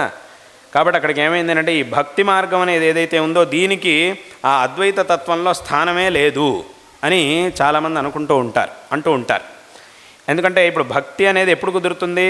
ఆయన భగవంతుడు, నేను భక్తుణ్ణి, ఆయన వేరు నేను వేరు, నేను ఆయన్ని ఆరాధిస్తూ ఉన్నాను అనేటటువంటి స్థితి ఉన్నప్పుడు వీడు భక్తుడు వీడు భగవంతుడు, ఈయన భగవంతుడు వీడు భక్తుడు అనేటటువంటి విభాగం ఉన్నప్పుడు మాత్రమే కదా ఆ భక్తి అనేది కుదురుతుంది. అంతా ఒక్కటే అని చెప్పినప్పుడు అప్పుడు భక్తి అంతా ఒక్కటే అన్నప్పుడు అక్కడ భగవంతుడు అనేవాడు ప్రత్యేకంగా లేడు, భక్తుడు అనేవాడు ప్రత్యేకంగా లేడు, అంతా ఒకటే. కాబట్టి ఇక్కడ భక్తికి స్థానమే లేదు కదా, భక్తిని ఎలా చేయగలుగుతాం? కాబట్టి అక్కడికి అద్వైతంలో భక్తికి స్థానమే లేదు కదా అని చాలామంది అనుకుంటూ ఉంటారు. ఇలా ప్రశ్న వస్తూ ఉంటుంది. కానీ ఇక్కడ మనం తెలుసుకోవాల్సినటువంటి విషయం ఏమిటి అనంటే ఇక్కడికి ఏమైంది? నేను వేరు, భగవంతుడు వేరు, ఆయన గొప్పవాడు, నేను సామాన్యుణ్ణి, భగవంతుడి యొక్క శక్తి అనేది అపారమైనటువంటిది, నాకున్నటువంటి శక్తి చాలా అల్పమైనటువంటిది అనేటటువంటి విభాగం ఉన్నప్పుడు మాత్రమే నేను భక్తుణ్ణి, భగవంతుడి విషయంలో భక్తిని నేను పొంది విశేషంగా భగవంతుడిని ఆరాధించగలుగుతాను. ఇదేమీ లేదు, ఉన్నది ఒకే ఒక తత్వం అద్వైతం, ఒక పరబ్రహ్మ తప్ప ఇంకేమీ లేదు అన్నప్పుడు నేను వేరు భగవంతుడు లేడు, భగవంతుడు వేరు అనేటటువంటి భేదమే లేదు. నేనే దేవుణ్ణి, నేనే భగవంతుడిని, భగవంతుడు వేరు కాదు, నేను వేరు కాదు అనేటటువంటి పరిస్థితి వస్తుంది. మరి ఇలా ఉన్నప్పుడు ఈ భక్తి అనేది ఎలా కుదురుతుంది అని ఒక ప్రశ్న అలా వస్తూ ఉంటుంది, చాలామందికి వస్తూ ఉంటుంది. కానీ ఇక్కడ మనం తెలుసుకోవాల్సినటువంటి విషయం ఏమిటి అని అంటే అక్కడికి ఏమైంది, అద్వైతంలో భక్తికి స్థానం లేదు, ద్వైతంలో మాత్రమే భక్తికి స్థానం ఉంది తప్ప అద్వైతంలో భక్తికి స్థానమే లేదు. కాబట్టి ద్వైతాన్నే మనం ఒప్పుకోవాలి తప్ప అద్వైతం అనేది సరికాదు అని చాలామంది అంటూ ఉంటారు.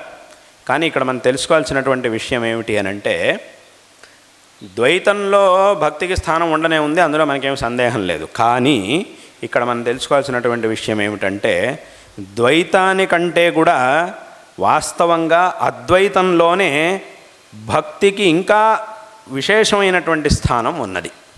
చాలామంది ఏమనుకుంటూ ఉంటారు, అద్వైతంలో స్థానం లేదు, ద్వైతంలో అయితే బాగా ఉంటుంది స్థానం భక్తికి అని అనుకుంటూ ఉంటారు. కానీ అలా కాదు. అసలు విషయం ఏమిటి అని అంటే ద్వైతం కంటే కూడా అద్వైతంలోనే ఇంకా బాగా భక్తికి స్థానం అనేది ఉంటుంది. ఎందుకు ఇది ఎలా కుదురుతుంది? ఎందుకంటే ఇప్పుడు చెప్పినట్టుగా అద్వైతంలో అంటే భేదమే లేదు కదా, తేడానే లేదు అన్నప్పుడు ఇక్కడ భక్తికి ఎక్కడ అవకాశం ఉంది అని ప్రశ్న ఉంది. కానీ ఇక్కడ మనం తెలుసుకోవాల్సినటువంటి విషయం ఏమిటి అని అంటే ద్వైతంలో భగవంతుడు వేరు, నాకంటే భగవంతుడు వేరుగా ఉన్నాడు, ఆయన కంటే వేరుగా నేనున్నాను అనేటటువంటి స్థితి ఉంటుంది. అద్వైతంలో ఎలా ఉంటుంది అని అంటే నా యొక్క ఆత్మ భగవంతుడు ఇద్దరు కూడా ఒకటే, ఇద్దరిలో భేదం అనేది లేదు అనేటటువంటి స్థితి అద్వైతంలో ఉన్నది. అంటే ఇక్కడ అద్వైతంలో అభేదం అనేది ఉన్నది, ద్వైతంలో భేదం అనేది ఉన్నది. ఇక్కడ ఒక విశేషమైనటువంటి విషయం ఏమిటి అంటే అసలు భక్తి అనంటే ఏమిటి? ఆ భగవంతుడి విషయంలో నిరతిశయమైనటువంటి ప్రేమ, నిరతిశయమైనటువంటి ప్రీతి, దీన్నే భక్తి అని అంటారు. అంటే ఏ విధమైనటువంటి కారణములు లేకుండా అహేతుకమైనటువంటి ప్రీతి అనేది ఏదైతే ఉంటుందో అదే భక్తి అని అంటే. ఇటువంటి అహేతుకమైనటువంటి ప్రీతి ద్వైతంలో కంటే అద్వైతంలో మాత్రమే ఇంకా బాగా చెప్పడానికి సాధ్యమవుతుంది. ఎందుకు, ఎలాగా అనంటే ఇక్కడ మనం తెలుసుకోవాల్సినటువంటి విషయం ఏమిటంటే ఈ లోకంలో ప్రతి ఒక్క మనిషి ఎవరినైతే ప్రేమిస్తాడో, అంటే ఎవరి మీద విశేషమైనటువంటి ప్రేమని కలిగి ఉంటాడో ఒక మనిషి, వాళ్ళు సుఖంగా ఉండాలి అని కోరుకుంటూ ఉంటాడు. ఇది లోకంలో మనిషికి సహజంగా ఉండేటట్టు. తన తల్లిదండ్రుల్ని చక్కగా బాగా ప్రేమిస్తాడు కొడుకు, పిల్లలు తల్లిదండ్రుల మీద విశేషమైనటువంటి ప్రేమ ఉంటుంది పిల్లలకి. కాబట్టి మా తల్లిదండ్రులు సుఖంగా ఉండాలి అని కోరుకుంటారు. అథవా అన్నదమ్ముల మీద ప్రేమ ఉంటుంది, వాళ్ళు సుఖంగా ఉండాలి. పిల్లల మీద ప్రేమ ఉంటుంది, వాళ్ళు సుఖంగా ఉండాలి. అథవా స్నేహితులు వీళ్ళందరి మీద ప్రేమ ఉంటుంది, వాళ్ళు సుఖంగా ఉండాలి. ఇలా ప్రతి ఒక్క మనిషి ఎవరి మీదైతే విశేషమైనటువంటి ప్రేమని ఆదరాన్ని కలిగి ఉంటాడో మనస్సులో, వాళ్ళు సుఖంగా ఆనందంగా ఉండాలి అని కోరుకుంటూ ఉంటాడు. ఇది మనిషికి ఉన్నటువంటి స్వభావం. కానీ అందరికంటే కూడా ఎక్కువగా ఆనందంగా ఉండాలి అని కోరుకునేది ఎవరి గురించి? మిగతా వాళ్ళకంటే కూడా అనంటే తన గురించి. తాను సుఖంగా ఉండాలి అని మనిషి ఎప్పుడూ కోరుకుంటూ ఉంటాడు. వేరే వాళ్ళు సుఖంగా ఉండాలి, కానీ వాళ్ళకంటే కూడా ఎక్కువగా తాను సుఖంగా ఉండాలి. ముందు తాను సుఖంగా ఆనందంగా ఉండాలి అని మనిషి కోరుకుంటూ ఉంటాడు. వేరే వాళ్ళ సుఖాన్ని ఎందుకు కోరుకుంటున్నాడు అనంటే అక్కడ కూడా కారణం ఏమిటి అనంటే కేవలం వాళ్ళ సుఖం మాత్రమే కాదు, వాళ్ళు సుఖంగా ఉంటేనే వీడు సుఖంగా ఉండగలుగుతాడు. వాళ్ళకేమైనా ఇబ్బంది వచ్చింది అనంటే వీడు ఆనందంగా ఉండలే, అంటే వీడి యొక్క ఆనందాన్ని కోల్పోవాల్సి వస్తుంది. వాళ్ళ మీద వీడికి ఆ ప్రేమ అనేటటువంటి ఆ పాశం ఉన్నది కాబట్టి, అదొక నిర్బంధం ఉంది కాబట్టి, వాళ్ళు ప్రేమగా సుఖంగా ఉన్నప్పుడు మాత్రమే వీడు సుఖంగా ఉండగలుగుతాడు. కాబట్టి అక్కడికి ఏమైంది అంటే వాళ్ళు కనుక సుఖంగా ఉండకపోతే, వాళ్ళకి ఏమైనా దుఃఖం వస్తే అది అక్కడికే ఆగదు, తనకి ఆ దుఃఖం తాను దుఃఖపడాల్సి వస్తుంది. ఎందుకంటే వాళ్ళ మీద వీడికి ఆదరం అనేది ఉంది కాబట్టి. అక్కడికి ఏమైంది, వాళ్ళు సుఖంగా ఉండాలి అని కోరుకుంటున్నది ఎందుకోసం అనంటే తాను సుఖంగా ఉండడం కోసం. వాళ్ళు సుఖంగా లేరు అనంటే తద్వారా వీడు సుఖంగా ఉండలేడు. కాబట్టి వీడు సుఖంగా ఉండాలంటే వాళ్ళు సుఖంగా ఉండాలి. కాబట్టి అక్కడికి ఏమైందనంటే ఇంకొకరి సుఖాన్ని మనిషి కోరుకునేది దేనికోసము అనంటే అక్కడ అంతిమంగా ఉండేటటువంటి విషయం తన సుఖమే. వాళ్ళు ఆనందంగా ఉంటేనే నేను ఆనందంగా ఉండగలుగుతాను. అందుకోసం వాళ్ళు ఆనందంగా ఉండాలి. ఎందుకంటే వాళ్ళని నేను ప్రేమిస్తున్నాను కాబట్టి వాళ్ళు ఆనందంగా ఉన్నప్పుడు మాత్రమే నేను ఆనందంగా ఉండగలుగుతాను. కాబట్టి వాళ్ళు ఆనందంగా ఉండాలి అని కోరుకుంటున్నాను. కానీ వాళ్ళు ఆనందంగా ఉండాలి అనే దానికంటే కూడా ముఖ్యంగా నేను కోరుకునేది ఏమిటి అని అంటే నా యొక్క ఆనందం, నేను ఆనందంగా ఉండాలి. కాబట్టి ఇక్కడ నేను ఆనందంగా సుఖంగా ఉండాలి అనేది అందరికీ ఉన్నటువంటి ముఖ్యమైన కోరిక. కానీ నేను సుఖంగా ఆనందంగా ఉండడం దేనివల్ల సాధ్యమవుతుందో అదంతా కూడా జరగాలి అని ఆ తర్వాత మనం అనుకుంటాం. మొట్టమొదట మనం అనుకునేది ఏమిటి? ప్రతి మనిషి, ఏ మనిషి అయినా మొట్టమొదట అనుకునేది ఏమిటి అంటే నేను సుఖంగా ఉండాలనే మొట్టమొదట అనుకునేది. నేను సుఖంగా ఉండాలి అని అంటే దానికి ఏమేం కావాల్సి వస్తుందో వాటన్నింటినీ కూడా తర్వాతే మనం కోరుకుంటాం. నేను సుఖంగా ఉండాలంటే వాళ్ళు సుఖంగా ఉండాలి, అప్పుడు వాళ్ళు ఉంటే నేను ఉండగలుగుతాను. కాబట్టి వాళ్ళ సుఖాన్ని కూడా నేను కోరుకుంటూ ఉంటాను. కాబట్టి అక్కడికి మనకి ఇష్టమైనటువంటి వాళ్ళు సుఖంగా ఉండాలి అని మనం కోరుకుంటూ ఉంటాం. ఇది మనిషి ఇలా కోరుకుంటూ ఉంటాడు. ఆ ఇష్టమైన వాళ్ళు సుఖంగా ఉండాలి అని ఎందుకు కోరుకుంటున్నాడు అంటే వాళ్ళు సుఖంగా ఉంటేనే తాను సుఖంగా ఉండగలుగుతాడు. అక్కడికి అన్నిటికీ మూలమైనటువంటి ఇచ్ఛ ఏమిటి అనంటే నేను సుఖంగా ఉండాలి అనేదే అన్నిటికీ మూలమైనటువంటి ఇచ్ఛ. దానికోసం ఏమేం కోరుకోవాల్సి వస్తుంది అంటే నేను సుఖంగా ఉండాలి అనంటే అనివార్యంగా ఏమేం కోరుకోవాల్సి వస్తుందో వాటన్నిటిని కూడా కోరుకోవడం మొదలెడతాడు మనిషి. కానీ ఆ కోరికలన్నిటికీ కూడా మూలం నేను సుఖంగా ఉండాలి అనేటటువంటి కోరిక. నేను సుఖంగా ఉండాలి అని మనం ఎందుకు కోరుకుంటున్నాం అనంటే అలా ప్రశ్న అడగడానికి అవకాశం లేదు. ఎందుకంటే నేను అంటే నా యొక్క ఆత్మస్వరూపం కాబట్టి అక్కడ మళ్ళీ ఇంకేదో కారణం ఏమీ లేదు, నేను సుఖంగా ఉండాలంతే. ఎందుకు అని అడగడానికి వెళ్ళలేదు. ఇప్పుడు లోకంలో ఈ వస్తువు ఎందుకు కావాలి అనంటే దీనివల్ల ఇంకేదో ఒక వస్తువు ఉంది, అది దొరుకుతుంది కాబట్టి ఇది కావాలి. ఆ వస్తువు ఎందుకు కావాలి? అది ఉంటేనే ఇంకోటి ఏదో నాకు దొరుకుతుంది కాబట్టి అది కావాలి. అది ఎందుకు కావాలి అనంటే దానివల్ల నాకు సుఖం లభిస్తుంది కాబట్టి ఆ వస్తువు కావాలి అని అంటాం. సుఖం ఎందుకు కావాలి అని అడగడానికి వెళ్ళదు, అక్కడికి ఆగిపోయింది ప్రశ్న. ఇంకా అక్కడ దానిపైన మళ్ళీ ప్రశ్న అడగడం. సుఖం ఎందుకు కావాలి అని అడిగితే దానికి సమాధానం ఉండదు. ఈ వస్తువు ఎందుకు కావాలంటే సుఖం కోసం కావాలి. సుఖం ఎందుకు కావాలి అని అంటే సుఖం కావాలి అంతే. అక్కడ మళ్ళీ ఎందుకు కావాలి, అందుకోసం ఇందుకోసం అని అక్కడ ప్రశ్న ఉండదు, సమాధానం ఉండదు. కాబట్టి అక్కడికి ఏమైనా సుఖ సాధనముల విషయంలో మనకి ప్రశ్న వస్తుంది, ఈ వస్తువు ఎందుకు అని. కానీ సుఖం ఎందుకు అని ఎవరు అడగడానికి వెళ్ళలేదు. ఎందుకంటే అసలు ఆ ప్రశ్నే రాదు, దానికి సమాధానం కూడా చెప్పడం కుదరదు, ఎవరూ చెప్పలేరు అలాగా. కాబట్టి అక్కడికి ఏమైంది అని అంటే ప్రతి ఒక్క మనిషి కోరుకునేటటువంటి సుఖం తన యొక్క సుఖం, అది ఎందుకు అని ప్రశ్నించడానికి అవకాశం లేదు.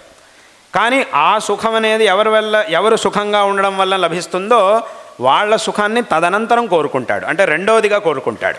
మొట్టమొదటిగా కోరుకునేది తన సుఖాన్ని. అంటే అక్కడికి ఏమైంది అనంటే తన సుఖాన్ని ప్రతి మనిషి మొట్టమొదట ఎందుకు కోరుకుంటున్నాడు అనంటే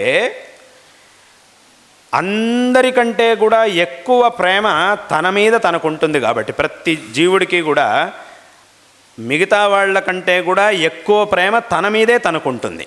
మిగతా వాళ్ళ మీద ఉండే ప్రేమ దేనివల్ల వచ్చిందంటే తన మీద తనకుండే ప్రేమ వల్ల వచ్చింది. అంటే తన మీద తనకి ప్రేమ ఉంది, తన మీద తనకి ప్రేమ ఉంది కాబట్టి తాను సుఖంగా ఉండాలి అని కోరుకుంటున్నాడు.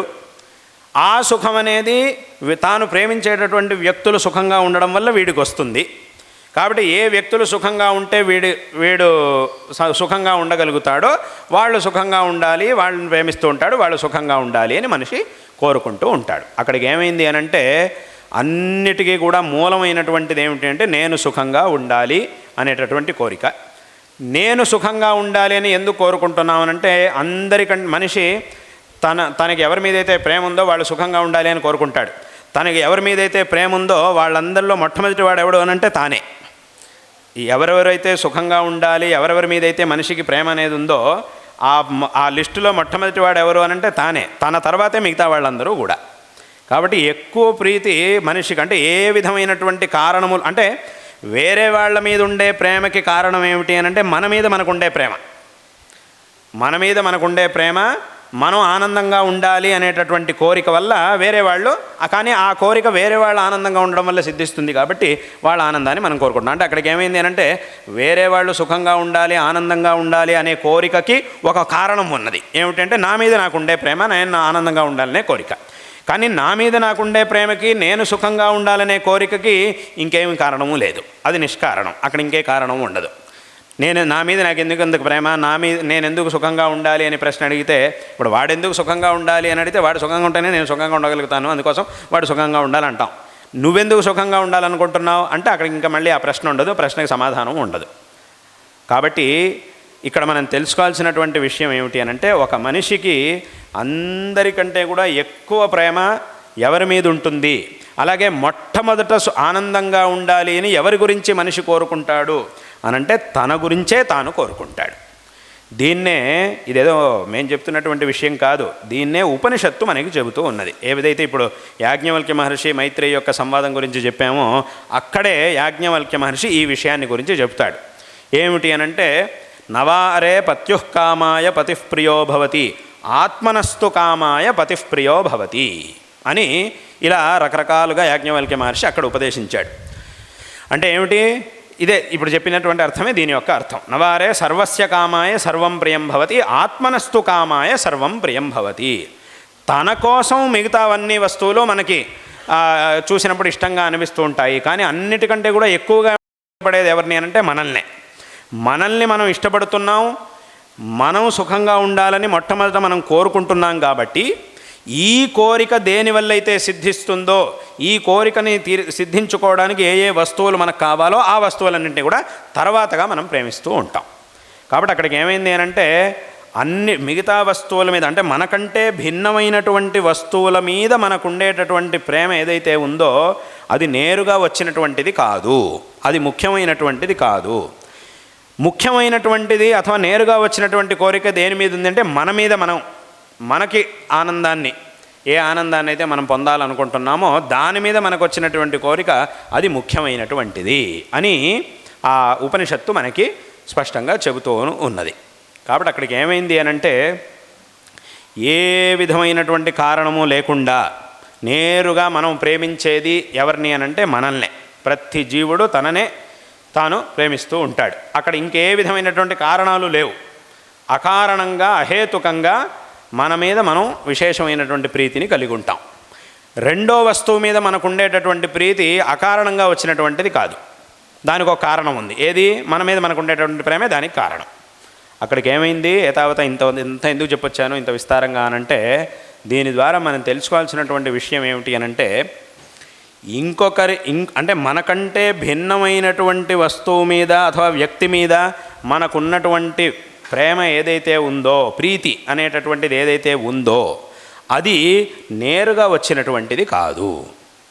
మన మీద మనకున్నటువంటి ప్రీతి ఏదైతే ఉందో అది అహేతుకంగా నేరుగా వచ్చినటువంటిది. వేరే దాని మీద ఉండేది అహేతుకంగా వచ్చినటువంటిది కాదు, దానికో హేతు ఉన్నాయి.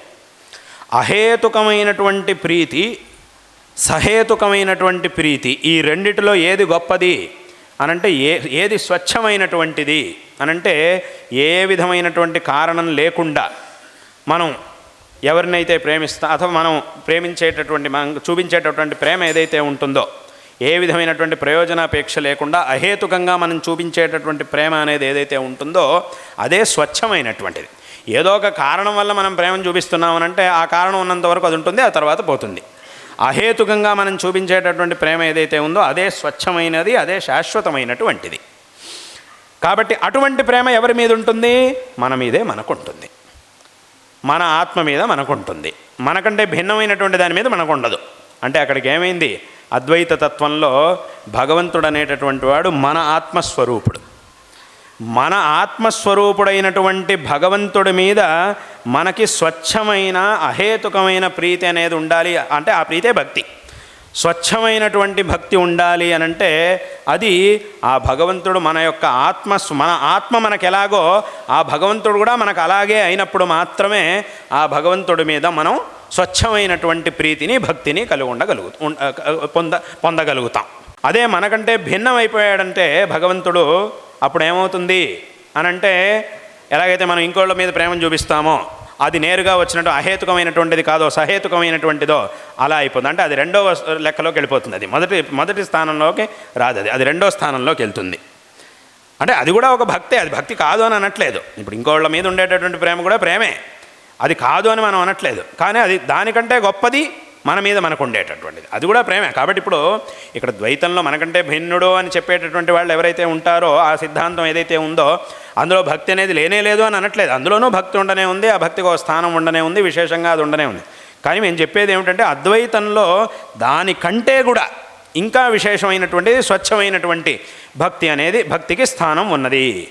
అందుకే శంకరాచార్యుల వారు తమ యొక్క భాష్యాల్లో గ్రంథాల్లో ఎంతో విస్తారంగా అద్వైతాన్ని చెప్పినా కూడా భక్తిని కూడా చెప్పారు. రెండింటినీ చెప్పింది శంకరాచార్యుల వారిగా. ఒకవైపు అద్వైతాన్ని గురించి కూడా చెప్పారు. ఒకవేళ అద్వైతంలో భక్తికి స్థానమే లేదు అని చెప్పేట్టయితే అప్పుడు శంకరాచార్యుల వారు భజగోవిందం భజగోవిందం ఎందుకు చెప్పారు? ఇంకా రకరకాలుగా చాలా చోట్ల భక్తి గురించి శంకరాచార్యుల వారు ఎంతో గొప్పగా చెప్పారు. భక్తి కిన్న కరోత్యహో వనచరో భక్తావతం సాయతే అని అంటారు ఒక మాట. దీని అర్థం ఏమిటి? ఈ భక్తి ఉంటే ఏది సాధ్యం కాదు, అన్నీ కూడా సాధ్యం అవుతాయి. భక్తితో మనం చేస్తే దేన్నైనా భగవంతుడు స్వీకరిస్తాడు అనే దానికి ఉదాహరణగా చెప్తూ శంకరాచార్యుల వారు అహో వనచరో భక్తావతంసాయతే అని అన్నారు. అహో అహో అంటే ఆశ్చర్యం. ఏమిటి? వనచరహ, ఒక అడవిలో ఉన్నటువంటి ఒక వేటగాడు అంటే కన్నప్ప, భక్త కన్నప్ప గురించి శంకరాచార్యుల వారు ఈ మాట అని చెప్పారు. వనచరహ, వాడు అడవిలో ఉండేటటువంటి వాడు, వాడికి దీని గురించి భక్తి గురించి ఏమీ తెలియదు.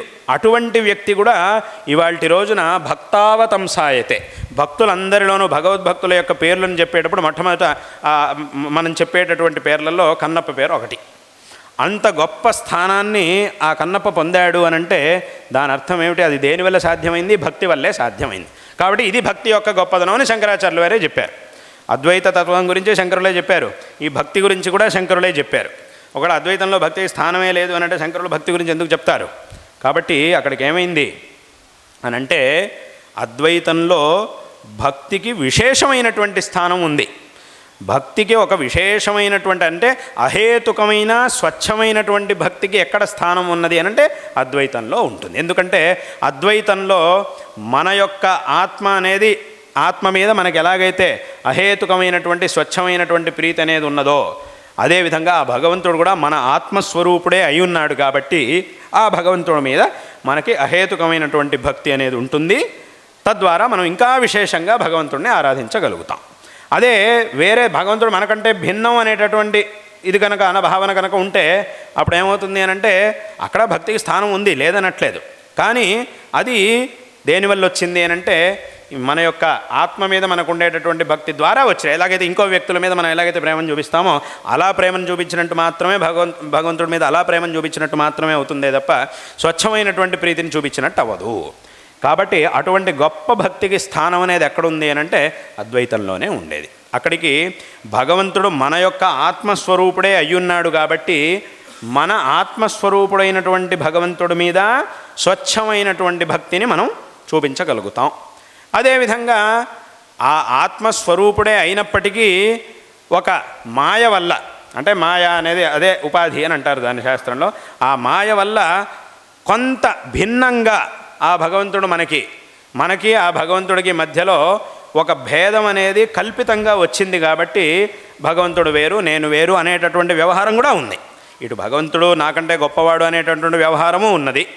కానీ వాస్తవంగా భగవంతుడు ఆ యొక్క ఆత్మస్వరూపుడే. కాబట్టి ఆ భగవంతుడిని విశేషంగా అక్కడ స్వచ్ఛమైనటువంటి భక్తితో భగవంతుడిని ఆరాధించడానికి కూడా ఇక్కడ అవకాశం ఉన్నది.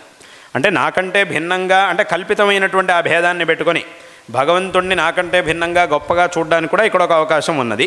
కానీ అలాగనే అది కల్పితంగా వచ్చింది తప్ప వాస్తవంగా వచ్చినటువంటిది కాదు. కాబట్టి వాస్తవంగా ఉన్నటువంటిది ఆ ఆత్మస్వరూపుడే భగవంతుడు అనేదే వాస్తవమైనటువంటి అంశం. కాబట్టి ఈ విధంగా స్వచ్ఛమైనటువంటి భక్తిని చూపించడానికి కూడా అద్వైతంలో అవకాశం ఉన్నది. కాబట్టి అందుకోసమే ఈ అద్వైతంలో ఈ భక్తికి విశేషమైనటువంటి స్థానం ఉన్నది. దీన్ని అందరూ కూడా తెలుసుకోవాలి. అందుకోసమే శంకరాచార్యుల వారు ఎన్నో అద్భుతమైనటువంటి స్తోత్రాలని రచించారు. భజగోవిందం అనేటటువంటి మాటని కూడా ఉపదేశించారు. ఎన్నో అద్భుతమైనటువంటి స్తోత్రాలని రచించారు. ఈ భక్తి మార్గాన్ని ప్రచారం చేయడం కోసమే ఎన్నో అద్భుతమైనటువంటి స్తోత్రాలని కూడా శంకరాచార్యుల వారు విశేషంగా రచించారు. కాబట్టి దీన్ని మనం చక్కగా తెలుసుకోవాలి. కాబట్టి ఇప్పుడు ఏమిటంటే ఏదో ద్వైతంలో అయితే భక్తికి మంచి స్థానం ఉంది, అద్వైతంలో అయితే స్థానమే లేదు అని చాలామంది అనుకుంటుంటారు. కానీ వాస్తవంగా అది పొరపాటు. ఉండేది అసలు అలా కానే కాదు. అద్వైతంలోనే విశేషమైనటువంటి స్థానం ఉండేది. ఇది కానీ ద్వైతంలో అంత స్థానం లేదు. అంటే ఇక్కడ ఉన్నంత గొప్ప స్థానం లేదు. దీనికంటే ఒక మెట్టు కింద మాత్రమే ఉంటుంది. కాబట్టి దీన్ని మనం చక్కగా తెలుసుకోవాలి. కాబట్టి ఇక్కడ కూడా ఆ భక్తికి స్థానం అనేది ఉండనే ఉన్నది, కర్మానుష్ఠానానికి తప్పకుండా స్థానం అనేది ఉండనే ఉన్నది. కాబట్టి ఈ కర్మల్ని అనుష్ఠిస్తూ తద్వారా ధర్మాచరణ చేస్తూ ఆ భగవద్భక్తి, భగవంతుడి విషయంలో అపారమైనటువంటి భక్తితో ఉంటూ ఆ భగవంతుడి యొక్క ఆరాధనను చేస్తూ, అందుకే ఇంకొక విషయం కూడా మనం ఇక్కడ చూడాలి. భగవద్గీతలో కృష్ణ పరమాత్మ ఒక మాటని చెప్పాడు, చతుర్విధ భజంతేమాన్ జనా సుకృతినోర్జున ఆర్తో జిజ్ఞాసురర్థార్థి జ్ఞానీచ భరతర్షభ అన్నాడు. ఈ మాటకు అర్థం ఏమిటి అంటే, ఈ లోకంలో ఉండేటటువంటి భక్తులంతా, దీనికి సరళంగా అర్థం చెప్పాలంటే ఈ మాటకి, ఈ గుడికి వచ్చేటటువంటి భక్తులందరూ ఉంటారు. వాళ్ళలో కొంతమందిని మనం అడిగినప్పుడు వాళ్ళు మనకేం సమాధానం, మీరు ఎందుకు వచ్చారు గుడికి, ఏమిటి పని, ఎందుకోసం వచ్చారు మీరు అని అడిగినప్పుడు వాళ్ళు మనకేం సమాధానం చెప్తారు. కొంతమంది నుంచి మనకేం సమాధానం వస్తుంది అని అంటే, మేము చాలా కష్టాల్లో ఉన్నాం, ఆ కష్టాల నుంచి విముక్తి, భగవద్ అనుగ్రహాన్ని పొంది ఆ కష్టాల నుంచి విముక్తి పొందడానికి గుడికి వచ్చామని కొంతమంది చెప్తారు. ఇంకా కొంతమందిని అడిగినప్పుడు మీరు ఎందుకు వచ్చారు, మీకు ఏమైనా కష్టాలు ఉన్నాయా, మీరు కష్టాల్లో ఉన్నారా, అబ్బే అదేం లేదండి మేము కష్టాల్లో ఏం లేమో బాగానే ఉన్నాం. మరైతే గుడికి ఎందుకు వచ్చారు అని అంటే, మాకు విద్య కావాలి, చదువు కావాలి, చదువుని ప్రసాదించేటటువంటి వాడు భగవంతుడు కాబట్టి చదువుకుని ప్రార్థించడం కోసం భగవంతుడి దగ్గరికి వచ్చాం అని అనేవాళ్ళు కొంతమంది. ఇంకా కొంతమంది ఉన్నారు, ఏమంటే మీకు ఏమైనా కష్టాలు ఉన్నాయా, లేవు మాకేం కష్టాలు లేవు, అదే మీకు చదువు కావాలా, ఏదో చదువుకున్నాం బాగానే ఉంది, మరి ఎందుకు వచ్చారు అని అంటే మాకు ఐశ్వర్యం కావాలి, సంపత్తునిచ్చేటటువంటి వాడు కూడా భగవంతుడు కాబట్టి ఆ సంపత్తుని ప్రార్థించడం కోసం దేవుడి దగ్గరికి వచ్చాము అనేవాళ్ళు కొంతమంది ఉంటారు. ఇంకా కొంతమంది ఉన్నారు, మీరు ఎందుకు వచ్చారు అని అంటే మీకు ఏమన్నా చదువు కావాలా, లేదు, సంపత్తు కావాలా, అక్కర్లేదు, మీరు కష్టాల్లో ఉన్నారా, లేము, మరి ఎందుకు వచ్చారు అని అంటే మేము ఏం అడగడం కోసం వచ్చారు, దేనికోసం వచ్చారు అని అంటే మేము దేనికోసం రాలేదు, కేవలం భగవంతుడిని దర్శించడం కోసం వచ్చామంతే. ఏమీ లేనప్పుడు, ఏమీ అడగాల్సిన పని లేనప్పుడు ఎందుకు వచ్చారు అని అంటే, ఏమీ అడగాల్సినది లేకపోయినప్పటికీ ఆ భగవంతుడిని ఎలా వదులుతాం, అడగాల్సినటువంటి పని లేదు, ఏదో అడగడం కోసమే గుడికి రావాలి అనేం లేదు, కేవలం ఒకసారి వచ్చాం, ఆ భగవంతుడిని దర్శించాం, వెళ్ళాం, అంతే చాలు మాకు. మేమేదో దేవుడిని అడగడం కానీ దేవుడు ఏదో మాకు ఇవ్వాలని కోరుకోవడం కానీ అదేమీ లేదు. అంటే ఏమిటి, ఏదో ఒకటి అడగడం కోసం వచ్చేవాళ్ళు, ఏది అడగాల్సినటువంటి కోరిక లేకపోయినా కూడా, అడగాల్సినటువంటి అవసరం లేకపోయినా కూడా భగవంతుడిని ఆరాధించేటటువంటి వాళ్ళు కొంతమంది, భగవద్భక్తులైనటువంటి వాళ్ళు కొంతమంది, వాళ్ళు నాలుగో వాళ్ళు. అంటే 4 విభాగాల్ని 4 రకాలుగా చూపించాడు భగవంతుడు అక్కడ. అంటే నా దగ్గరగా ఏదో ఒకటి ప్రయోజనం, అంటే ఈ నలుగురిలోనూ చివరివాడు ఎవడైతే ఉన్నాడో, ఏమీ అడగకపోయినా, అడగాల్సిన అవసరం లేకపోయినా కూడా భగవంతుడి దగ్గరకు వచ్చేటటువంటి వాడు ఎవడైతే ఉంటాడో ఆయన అందరికంటే గొప్పవాడు అని భగవంతుడు చెప్పాడు. ఎందుకు గొప్పవాడు అని అంటే, వాడిది స్వచ్ఛమైన భక్తి, మిగతా అంటే స్వచ్ఛమైన అంటే అహేతుకమైనటువంటి భక్తి, మిగతా వాళ్ళది సహేతుకమైనటువంటి భక్తి. అంటే ఏదో ఒక కోరిక ఉంది కాబట్టి భగవంతుడి మీద భక్తి అనేది వీళ్ళకుంది, ఆ కోరిక కనుక తీరిపోయింది అని అంటే ఇంక మళ్ళీ భగవంతుడు గుర్తుకురాడు, మళ్ళీ అలాంటిది ఇంకేదో కావాల్సి వచ్చినప్పుడు మాత్రమే మళ్ళీ దేవుడు గుర్తుకొస్తాడు, అప్పటి వరకు మళ్ళీ దేవుడు గుర్తుకురాడు. ఏదో ఒకసారి వచ్చాడు, ప్రార్థించాడు కాబట్టి తప్పకుండా భగవంతుడు కోరిక తీరుస్తాడు, తప్పకుండా వాడికి కావాల్సింది ప్రసాదించాడు, అయిపోయింది, దొరికేసింది, వాడు అనుకున్నది దొరికింది, ఆ తర్వాత మర్చిపోతాడు, మళ్ళీ ఇంకేదో కావాల్సి వచ్చినప్పుడు మాత్రమే మళ్ళీ గుడికి వస్తాడు వాడు, అప్పటి వరకు మళ్ళీ గుడి మొహమే చూసేది లేదు. అలాంటి వాళ్ళు చాలామంది కనిపిస్తూ ఉంటారు మనకి లోకంలో. అంటే అక్కడికి ఏమైందనంటే, వాడు భక్తుడు కాదు అని అనట్లేదు, కానీ వాడి యొక్క భక్తికి ఒక కారణం ఉంది కాబట్టి ఏముంది, ఆ కారణం ఉన్నంత వరకు మాత్రమే ఉంటాడు వాడు, భక్తి ఉంటుంది వాడు, లేదంటే లేదు. మళ్ళీ ఆ కారణం వచ్చినప్పుడు మాత్రమే మళ్ళీ వాడికి భక్తి గుర్తొస్తుంది. కానీ ఈ చివరి వాళ్ళు ఎవరైతే ఉన్నారో వాళ్ళని జ్ఞాని అని అంటారు. ఆ జ్ఞానులైనటువంటి వాళ్ళు ఎవరైతే ఉన్నారో వాళ్లకు ఉన్నటువంటి భక్తి స్వచ్ఛమైనటువంటి భక్తి, అహేతుకమైనటువంటి భక్తి. కాబట్టి వాళ్ళు ఒకసారి వస్తారు, ఒకసారి రారు అనేం లేదు. ఎందుకంటే అది భగవంతుడి మీద భక్తిని కలిగి ఉండడం అనేది వాళ్ళ స్వభావం. అది ఎలాగైతే ఇప్పుడు చెప్పినట్టుగా తమ విషయంలో తమకు ఎలాగైతే ప్రీతి అనేది ఉంటుందో, అదేవిధంగా భగవంతుడిని కూడా తన స్వరూపంగానే చూస్తూ, తన యొక్క ఆత్మస్వరూపంగానే భగవంతుడిని చూస్తూ భగవంతుడి విషయంలో అపారమైనటువంటి భక్తిని కలిగి ఉంటారు. కాబట్టి అది ఎప్పటికీ కూడా పోదు, ఎప్పుడూ ఉండనే ఉంటుంది ఆ భక్తి అనేది. కాబట్టి ఒకసారి ఉంటుంది, ఒకసారి ఉండదు అనే మాటకి ఇక్కడ అవకాశం లేదు. దాన్నే కృష్ణుడు తర్వాత వాక్యంలో చెప్పాడు, ఏమిటి, తేషాం జ్ఞాని నిత్యయుక్త ఏకభక్తిర్ విశిష్యతే. వీళ్ళందరిలోనూ ఆ 4వ వాడు ఎవరైతే ఉన్నాడో జ్ఞాని, ఆయన నిత్యయుక్త అని అంటే ఏమిటి, నిత్యం నాతో, ఆయన నిత్యము కూడా, ఎప్పుడూ కూడా ఆ భక్తుడు, ఈ 4వ భక్తుడు ఎప్పుడు కూడా నాతో సంబంధాన్ని కలిగి ఉంటాడు, ఎప్పుడు కూడా నన్ను వదలడు, నాతో ఎప్పుడూ సంబంధాన్ని కలిగి ఉంటాడు. ఏకభక్తి అంటే ఒకే విధమైనటువంటి భక్తి. ఒకసారి విపరీతంగా భక్తి తన్నుకు రావడం, ఒకసారి మళ్ళీ మర్చిపోవడం, ఎవడైపోతాడులే అక్కడికి అనడం, ఒకసారేమో విపరీతంగా భక్తి తన్నుకు వచ్చేయడం, ఇలా ఉండదు. ఒకే విధమైనటువంటి ఒకే ధారలాగా ఆ భక్తి అనేది ఉంటుంది.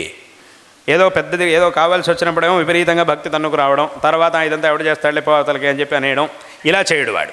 ఏకభక్తి విశిష్యతే, మిగతా వాళ్ళకంటే కూడా వీడు చాలా విశిష్టమైనటువంటి వాడు. ప్రియోహి జ్ఞానినోత్యర్థం అహం సచ మమ ప్రియ, వాడు నాకు అత్యంత ప్రీతిపాత్రుడు, నేను వాడికి అత్యంత ప్రీతిపాత్రుణ్ణి. ఏ విధమైనటువంటి కారణము లేకుండానే. ఉదారా సర్వ ఏవైతే అంటే మిగతా వాళ్ళందరూ సామాన్యులైనటువంటి వాళ్ళు, వీడు మాత్రం జ్ఞానీతు ఆత్మ ఇవ మే మతం. ఈ జ్ఞాని అయినటువంటి వాడు ఎలాంటి వాడు అనంటే, నా యొక్క ఆత్మ నాకు ఎలాగో ఈ జ్ఞాని కూడా నాకు అలాగా అని భగవంతుడు చెప్పాడు. అంటే వీడు కూడా నా యొక్క ఆత్మస్వరూపుడే అయ్యున్నాడు, నాకు వాడికి ఆత్మ అనేది వేరు కాదు, నా స్వరూపుడే అయ్యున్నాడు. కాబట్టి వీడి యొక్క భక్తి అనేది అహేతుకమైనటువంటిది, స్వచ్ఛమైనటువంటిది. కాబట్టి దీనికి ఎప్పుడూ కూడా వియోగం అనేది ఉండదు.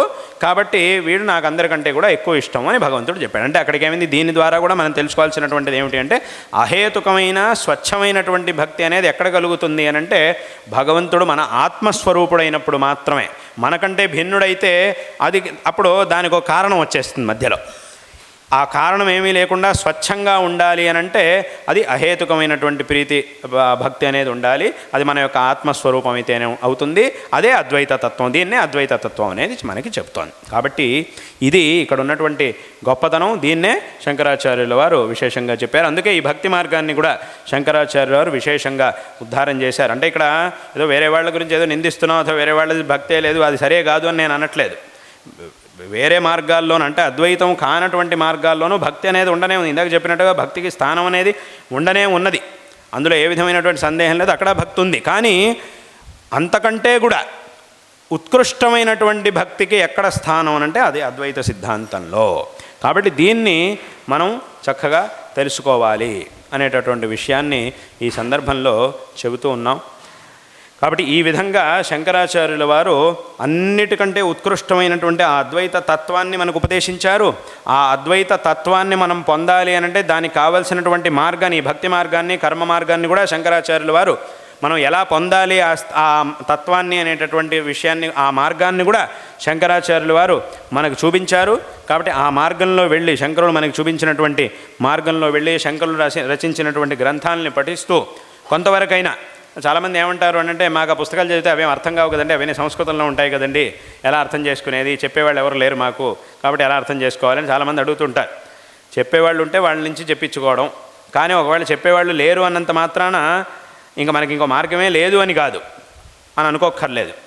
ఆ శ్లోకాల్ని మనం పఠిస్తే చాలు. ఆ శ్లోకముల యొక్క, శంకరాచార్యుల వారు రచించినటువంటి శ్లోకముల యొక్క గొప్పతనం ఏమిటి అనంటే, మనకు అర్థం కాకపోయినా కూడా కేవలం ఆ శ్లోకాలని రోజు గనక మనం పఠిస్తే చాలు. దాని ద్వారానే ఆ శ్లోకముల యొక్క గొప్పదనంతో మనకి ఒక గొప్ప సంస్కారం అనేది ఏర్పడుతుంది. దాని యొక్క అర్థం మనకి తెలియాల్సిందే అనేం లేదు. తెలిస్తే ఇంకా మంచిది, కానీ తెలియకపోతే ఇంకా మనం చదవడం అనేది వ్యర్థం అని ఎవరు అనుకోక్కర్లేదు. ఎందుకంటే ఈ అంటే మన పురాణముల్లో ఉండేటటువంటి స్తోత్రములు, వచనాలు, మన ఋషులు మనకు ఉపదేశించినటువంటి వచనాలు, శంకర భగవత్పాదాచార్యులు మొదలైనటువంటి అవతార పురుషులు మనకు ఉపదేశించినటువంటి ఆ వచనాలు ఏవైతే ఉన్నాయో ఆ మాటలకే ఎంతో గొప్పతనం ఉన్నది. వాటి యొక్క అర్థం తర్వాత, అది తర్వాత, కానీ ఆ మాటకే ఎంతో గొప్పతనం ఉన్నది. ఆ మాటని మనం ఉచ్చరిస్తేనే దాని ద్వారా మనకి ఎంతో విశేషమైనటువంటి ఫలితం కలుగుతుంది. ఆ తర్వాత మనం ఎలా వెళ్ళాలి అనేటటువంటి మార్గం తనంతటదే ఏర్పడుతుంది. ఖచ్చితంగా మనకు ఒక మార్గం ఏర్పడుతుంది. ఆ మార్గంలో ఖచ్చితంగా మనం ముందుకు వెళ్ళగలుగుతాం. ఇదే ఆ మాటలకు ఉన్నటువంటి గొప్పతనం. అది ఆ మాటని పలికితే చాలు, దాని ద్వారా మనకి విశేషమైనటువంటి ఆ శక్తి అనేది తప్పకుండా లభిస్తుంది, సంస్కారం అనేది తప్పకుండా లభిస్తుంది, ఒక మార్గం అనేది మనకి తప్పకుండా ఏర్పడుతుంది అనేటటువంటి విషయంలో ఏమాత్రం సందేహం లేదు. కాబట్టి ఈ గ్రంథముల్ని పఠించడం, శంకరులు చూపించినటువంటి మార్గాన్ని అనుసరించి ఈ జీవితాన్ని సార్థకపరచుకోవాలి అనేటటువంటి విషయాన్ని ఈ సందర్భంలో అందరికీ కూడా తెలియజేస్తూ ఉన్నాం. కాబట్టి ఆ భగవంతుడు చేసినటువంటి అవతారాల్లో ఈ శంకర భగవత్పాదాచార్యుల వారి యొక్క అవతారం అనేది ఎంతో ఒక వైశిష్ట్యం. భగవంతుడి యొక్క ఒక్కొక్క అవతారానికి ఒక్కొక్క గొప్పతనం ఉన్నది. రామావతారం, కృష్ణావతారం, నరసింహావతారం, వామనావతారం, ఇలా ఏ అవతారాన్ని తీసుకున్నా కూడా దానికి ఒక వైశిష్ట్యం ఉంది, ఒక మహిమ ఉన్నది.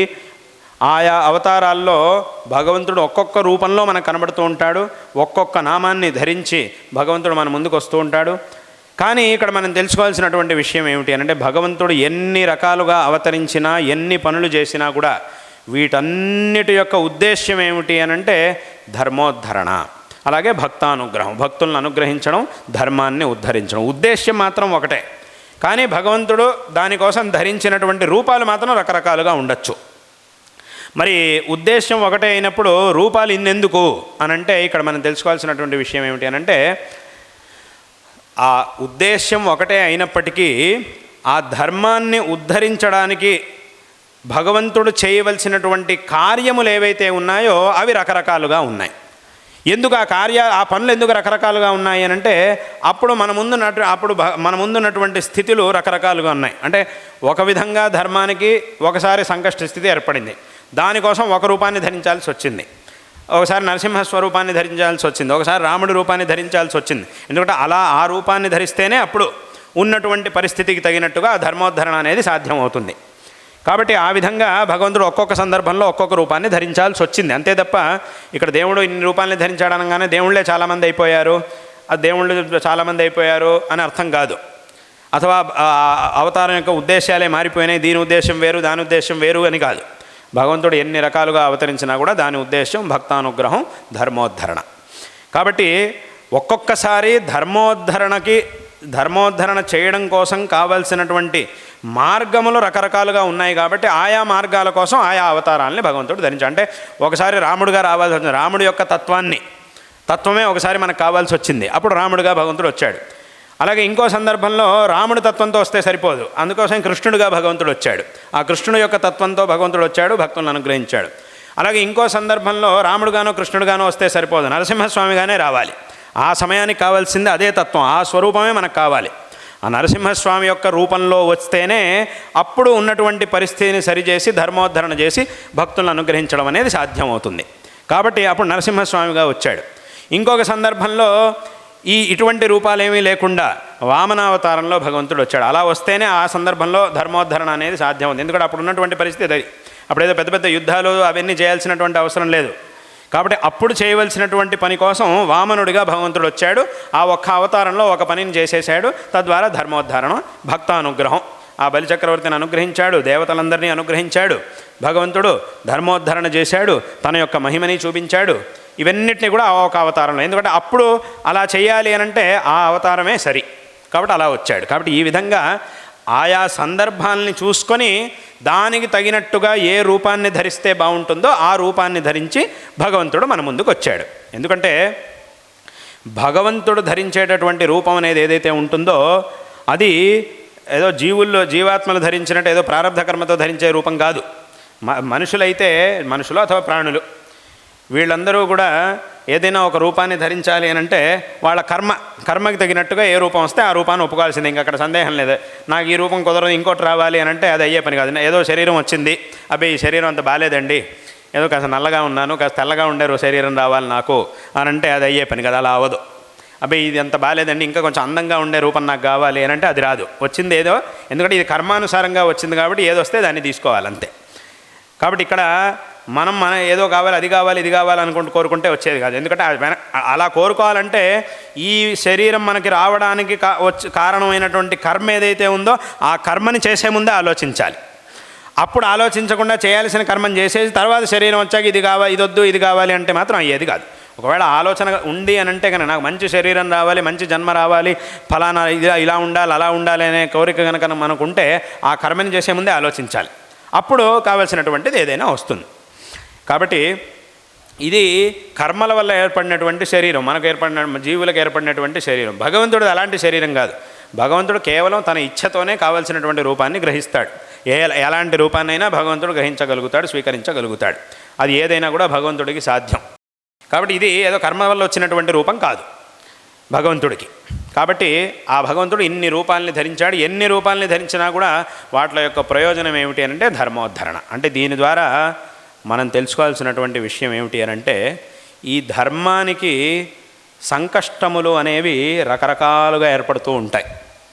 ఎప్పుడు ఏ విధంగా ఏర్పడినా కూడా దానికి తగినటువంటి ఉపాయాన్ని అనుసరిస్తూ ఆ ధర్మాన్ని కాపాడుకోవడం అనేది మన యొక్క కర్తవ్యము అనేటటువంటి విషయాన్ని భగవంతుడు మనకి ఈ అవతారాల ద్వారా మనకి తెలియజేస్తూ ఉన్నాడు. ఇది ఈ అవతారాల ద్వారా భగవంతుడు మనకి ఇస్తున్నటువంటి సందేశం ఇది. కాబట్టి దీన్ని అందరూ కూడా చక్కగా తెలుసుకోవాలి. ఆయా సందర్భాలు ఇంకా మన వల్ల సాధ్యం కాదు అనేంత పరిస్థితి వచ్చినప్పుడు భగవంతుడు వస్తాడు, ధర్మోద్ధరణ చేస్తాడు. కానీ అప్పటి వరకు ఈ ధర్మానికి వచ్చేటటువంటి పలు రకాల సంకష్ట స్థితులు ఏవైతే ఉంటాయో ఆయా స్థితుల్లో మనం ఎలా చేస్తే ఆ ధర్మాన్ని మనం కాపాడుకోగలుగుతాము, మనం శ్రేయవంతులం అవ్వగలుగుతాం అనేటటువంటి ఆలోచనని మనమే చేసి దానికి తగినటువంటి ఉపాయాన్ని చేస్తూ యుద్ధం చేయాల్సి వచ్చింది. ఒకసారి రాముడిలాగా ఉండాల్సి వచ్చింది, రాముడిలాగానే ఉండాలి, రామతత్వాన్ని అనుసరించాలి. ఒకసారి కృష్ణుడిలాగా ఉండాల్సి వచ్చింది, కృష్ణుడి యొక్క తత్వాన్ని అనుసరించాలి. ఒకసారి నరసింహస్వామిలాగా ఉండాల్సి వచ్చింది, ఆ నరసింహతత్వాన్ని ఒకసారి అనుసరించాల్సి వస్తుంది.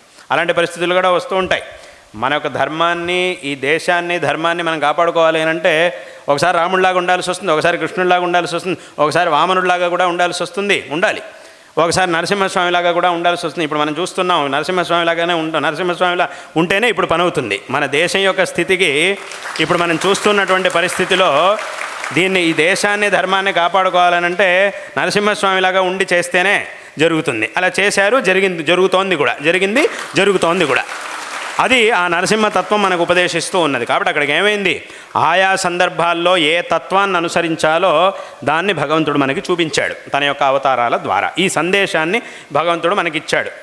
కాబట్టి భగవంతుడు మనకేం చెప్తున్నాడు అనంటే, మీ వల్ల కానప్పుడు మాత్రమే నేను వస్తాను, మీ వల్ల అంటే కానప్పుడు ఖచ్చితంగా నేను వస్తాను. దాన్నే గీతలో చెప్పాడు కదా భగవంతుడు, పరిత్రాణాయ సాధూనాం వినాశాయ చతుష్కృతాం ధర్మ సంస్థాపనార్థాయ సంభవామి యుగే యుగే. ఇంకెవ్వరి వల్ల సాధ్యం కానప్పుడు నేను వస్తాను, కానీ అప్పటి వరకు మీరే దీన్ని కాపాడుకోవాలి అని మీరు ఒకవేళ కనుక మీరు కాపాడుకోవడంలో ఆలస్యం చేస్తే అథవా అశ్రద్ధ చేస్తే నేను రాను, నా మానాన్ని నేను ఉంటానంతే, నేను రాను. ఆ లోపం మీదే అవుతుంది, ఆ శిక్షను కూడా మీరే అనుభవించాల్సి వస్తుంది. మనం ఇలాగే ఒకవేళ మన దేశం యొక్క ఇతిహాసాన్ని చూస్తే ఎన్నోసార్లు అలా శిక్షను కూడా అనుభవించాల్సి వచ్చింది. ఎన్నో విషయాలు మన ఇతిహాసంలో ఎన్నోసార్లు ధర్మానికి సంకష్ట స్థితి ఏర్పడినటువంటి విషయాల్ని మనం విన్నాం చాలాసార్లు. అదంతా కూడా ఎందుకైంది, అక్కడ ఎవరి లోపం అనంటే మానవుల లోపమే. అశ్రద్ధతో ఏం చేయాలో అది చెయ్యకుండా, ఈ కామక్రోధాదులకు అధీనులై ఏం చెయ్యాలో అది చెయ్యకుండా ఉండడం వల్ల వేరే వాళ్ళు వచ్చి మనల్ని పీడించడానికి ఒక అవకాశం ఏర్పడింది వేరే వాళ్ళకి. కానీ అప్పుడు పరిస్థితిలో కనుక సరిగ్గా ఉండుంటే, చాలా విషయాలు మనం చూసినప్పుడు మనకు అనిపిస్తుంది, అప్పుడు కనుక సరిగ్గా ఉండుంటే ఇటువంటి స్థితి వచ్చేది కాదు. ఎందుకంటే దీనికి చాలా ఉదాహరణలు ఉన్నాయి. అదేవిధంగా చాలాసార్లు ఇంకొకళ్ళు దీన్ని ఏదో ఆక్రమించడానికి, ధ్వంసం చేయడానికి వచ్చినప్పుడు ఒక ఐకమత్యంతో ఉండి శ్రద్ధతో కాపాడుకున్నటువంటి ఉదాహరణలు కూడా చాలా ఉన్నాయి ఇతిహాసంలో. శ్రద్ధ లేక నష్టాన్ని అనుభవించినటువంటి ఉదాహరణలు చాలా ఉన్నాయి. శ్రద్ధతో, పరాక్రమంతో కాపాడుకొని మనం శ్రేయవంతులైనటువంటి ఉదాహరణలు కూడా చాలా ఉన్నాయి ఇతిహాసంలో. కాబట్టి అక్కడికి ఏమైంది అంటే, మన వల్ల కానప్పుడు మాత్రమే భగవంతుడు వస్తాడు.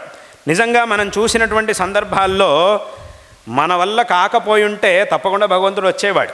కానీ భగవంతుడు రాలేదు అని అంటే దాని అర్థం ఏంటి, ఒకసారి వచ్చాడంటే ఆ తర్వాత అయిపోయింది. మళ్ళీ ఏదో ఒక సమయం, ఆ సమయం వచ్చినప్పుడే భగవంతుడు వస్తాడు. ఈ మధ్యలో ఎంత జరిగినా కూడా భగవంతుడు రాలేదు, ఈ ధర్మానికి ఎంత గ్లాని కలిగినా కూడా ఎందుకు దేవుడు రాలేదు అని అంటే దాని అర్థం ఏమిటి, దేవుడు రావాల్సినటువంటి పరిస్థితి కాదు ఇది.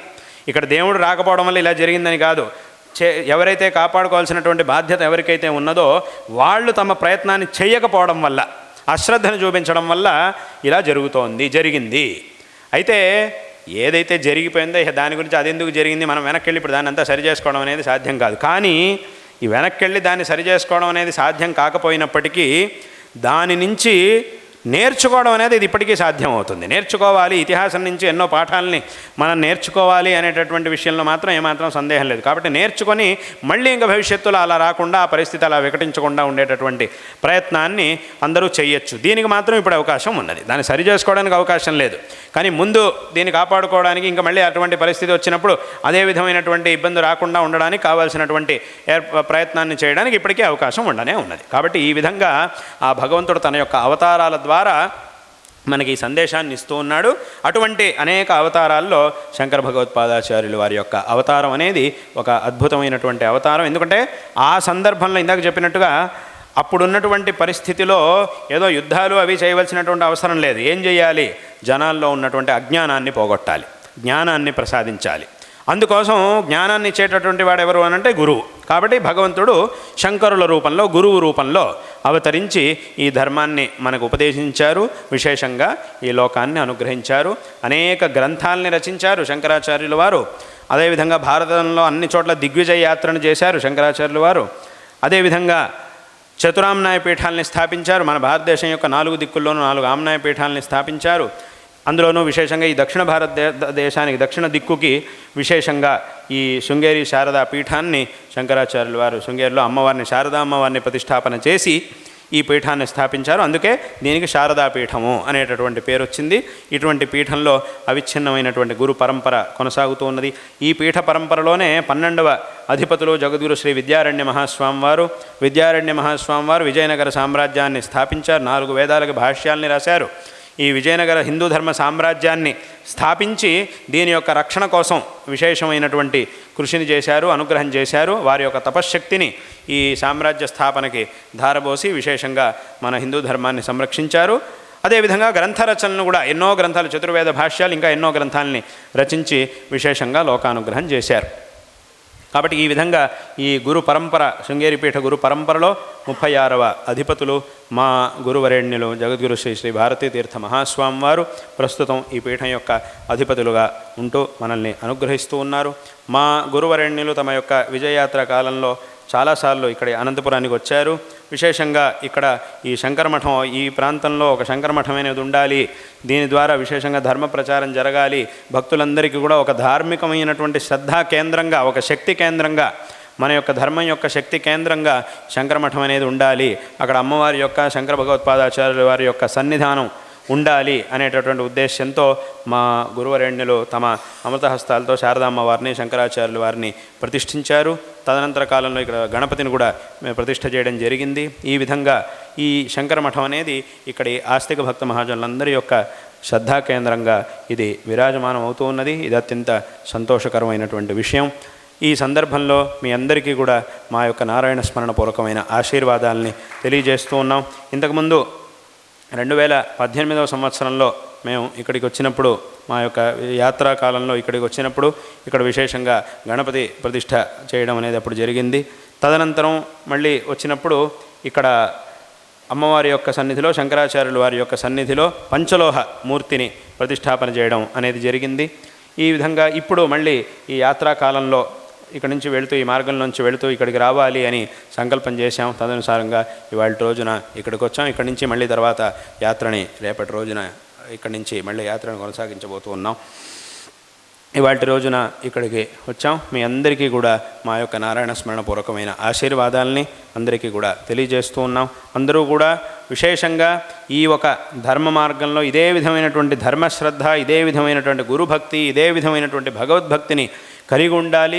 తద్వారా విశేషంగా ఆ భగవద్ అనుగ్రహానికి పాత్రులై ఈ జీవితాన్ని సార్థకపరుచుకోవాలి అనేటటువంటి విషయాన్ని ఈ సందర్భంలో అందరికీ కూడా తెలియజేస్తూ ఉన్నాం.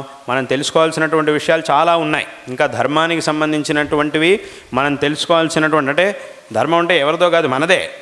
మన ధర్మానికి సంబంధించినటువంటివి మనం తెలుసుకోవాల్సినటువంటి విషయాలు ఇంకా చాలా ఉన్నాయి, ఎన్నో ఉన్నాయి. కాబట్టి ఈ విషయాల్ని చక్కగా తెలుసుకోవడం ద్వారా అందరూ కూడా కృతార్థులు కావాలి. ఇవాళ రోజున అందుకే కొన్ని విషయాల్ని ఇవాళ రోజున ఇక్కడ చెప్పడం అనేది జరిగింది. అంటే ఒక విషయం చాలామందికి అనిపిస్తుంది, ఏమిటి అని అంటే, ఏదో చెప్తున్నారు, స్వామివారు వచ్చారు, ఏదో విషయాలు చెప్తున్నారు, ఏదో అద్వైత తత్వం ఉన్నారు, ఏవో రకరకాల విషయాలు చెప్పారు. ఇదంతా విన్నప్పుడు కొంతమందికి ఏమనిపిస్తుంది అంటే, ఒక్కొక్కరికి ఒక్కో రకంగా అనిపిస్తుంది. కొంతమందికి ఏమనిపిస్తుంది అంటే, ఏదో చెప్పారు కానీ ఏమీ మాకు అర్థం కాలేదు అని కొంతమందికి అనిపిస్తుంది. అసలు ఏం చెప్పారో ఒక ముక్క మాకు అర్థం కాలేదు అని కొంతమందికి అనిపిస్తుంది. కొంతమందికి ఏమనిపిస్తుంది అని అంటే, ఏదో కాస్త అర్థమైనట్టుగా ఉంది కానీ ఇంకా ఏదో పూర్తిగా అర్థం కాలేదు, సగం సగం అర్థమైంది అని కొంతమందికి అనిపిస్తుంది. కొంతమందికి బాగా మాకు బాగా అర్థమైంది అని కొంతమందికి అనిపిస్తుంది. కొంతమందికి ఏమనిపిస్తుంది అంటే, ఇంతవరకు అర్థమైంది కానీ దీని మీద ఇంకా కొన్ని సందేహాలు ఉన్నాయి, కొన్ని ప్రశ్నలు ఉన్నాయి, వీటికి ఏమిటి సమాధానం అని కొన్ని ప్రశ్నలు కూడా మనస్సులో వచ్చినా రావచ్చు. కొంతమందికి అలాంటి ప్రశ్నలు కూడా వచ్చినా రావచ్చు. అలా కూడా ఉంటుంది కొంతమందికి. అంటే దీని మీద ఎన్నో ప్రశ్నలు కూడా చాలామందికి మనస్సులో రావచ్చు. విన్నవాళ్ళకి చాలామందికి ప్రశ్నలు కూడా రావచ్చు. ఇదేలాగా సరే, ఇది సరిపోయింది, ఇదేలాగా అదేలాగా అని రకరకాల ప్రశ్నలు మనసులో వచ్చి ఉండొచ్చు. కానీ ఒకసారి చెప్పేటప్పుడే అన్ని ప్రశ్నలకు సమాధానాలతో సహితంగా అన్ని విషయాల్ని చెప్పడం అనేది సాధ్యం కాదు. అలా చెప్పాలంటే బోల్డెన్ సమయం పడుతుంది. కాబట్టి అలా కూడా కొంతమందికి అనిపించవచ్చు. కానీ ఈ మార్గం అనేది ఏదైతే ఉందో, ఈ ధర్మం యొక్క గొప్పతనం, మన ధర్మం మనకేం చెబుతోంది, ఆ తత్వం మనకేం చెబుతోంది అనేటటువంటి విషయాన్ని కొంచెమైనా తెలుసుకునేటటువంటి ప్రయత్నం అందరూ కూడా తప్పకుండా చెయ్యాలి. కాబట్టి ఈ ధర్మం యొక్క గొప్పతనాన్ని తెలుసుకోవాలి. లేకపోతే ఏమవుతుంది, మనం సరిగ్గా తెలుసుకోకపోతే, మన జ్ఞానం కనుక దుర్బలంగా ఉంటే అప్పుడు ఎవరైనా రావచ్చు, ఏదైనా చెప్పచ్చు, ఏది చెప్పినా కూడా దీనికంటే కూడా అదే సరేమో అని అనిపిస్తుంది మనకి. అలాంటి పరిస్థితిలో మనం అలాంటి పరిస్థితికి వెళ్ళాల్సి వస్తుంది. కాబట్టి మనం దృఢంగా లేము అనంటే ఎవరైనా రావచ్చు, మనల్ని ఏమైనా చేయొచ్చు, అలాంటి పరిస్థితి ఉంటుంది. కాబట్టి అది రాకుండా ఉండాలి అనంటే ఈ ధర్మం యొక్క గొప్పతనాన్ని మనము తెలుసుకోవాలి, మన పిల్లలకు కూడా దీన్ని బోధించాలి, వాళ్ళకు కూడా సరైనటువంటి మార్గాన్ని చూపించాలి అనేటటువంటి విషయాన్ని తెలియజేస్తూ మరొక మారు అందరికీ కూడా మా యొక్క నారాయణ స్మరణ పూర్వకమైన ఆశీర్వాదాలని తెలియజేస్తూ ఉన్నాం. శారదా చంద్రమౌళీశ్వరుల యొక్క మా గురుదేవులు పరమ పూజ్యులైన జగద్గురు శ్రీ శ్రీ భారతీ తీర్థ మహాస్వామి వారి యొక్క పరిపూర్ణమైనటువంటి అనుగ్రహం మీ అందరి యందు సదాకాలం ఉండుగాక, తద్వారా అందరికీ సకల శ్రేయస్సు లభించుగాక అని మరొక మారు ఆశీర్వాదాన్ని తెలియజేస్తూ ఉన్నాం. విశేషంగా ఈ యాత్ర సందర్భంలోనూ, అదేవిధంగా ఇక్కడ జరిగేటటువంటి ఈ మఠంలో జరిగేటటువంటి అన్ని ఉత్సవాదుల్లోనూ, అన్నిట్లోనూ, అన్ని కార్యాల్లోనూ కూడా విశేషంగా సహకరిస్తూ విశేషమైనటువంటి భక్తితో, దీంట్లో ఉత్సాహంతో పాల్గొంటూ ఉన్నటువంటి సమస్త భక్తులకి కూడా ఈ సందర్భంలో మా యొక్క నారాయణ స్మరణపూర్వకమైన ఆశీర్వాదాలని తెలియజేస్తూ ఉన్నాం.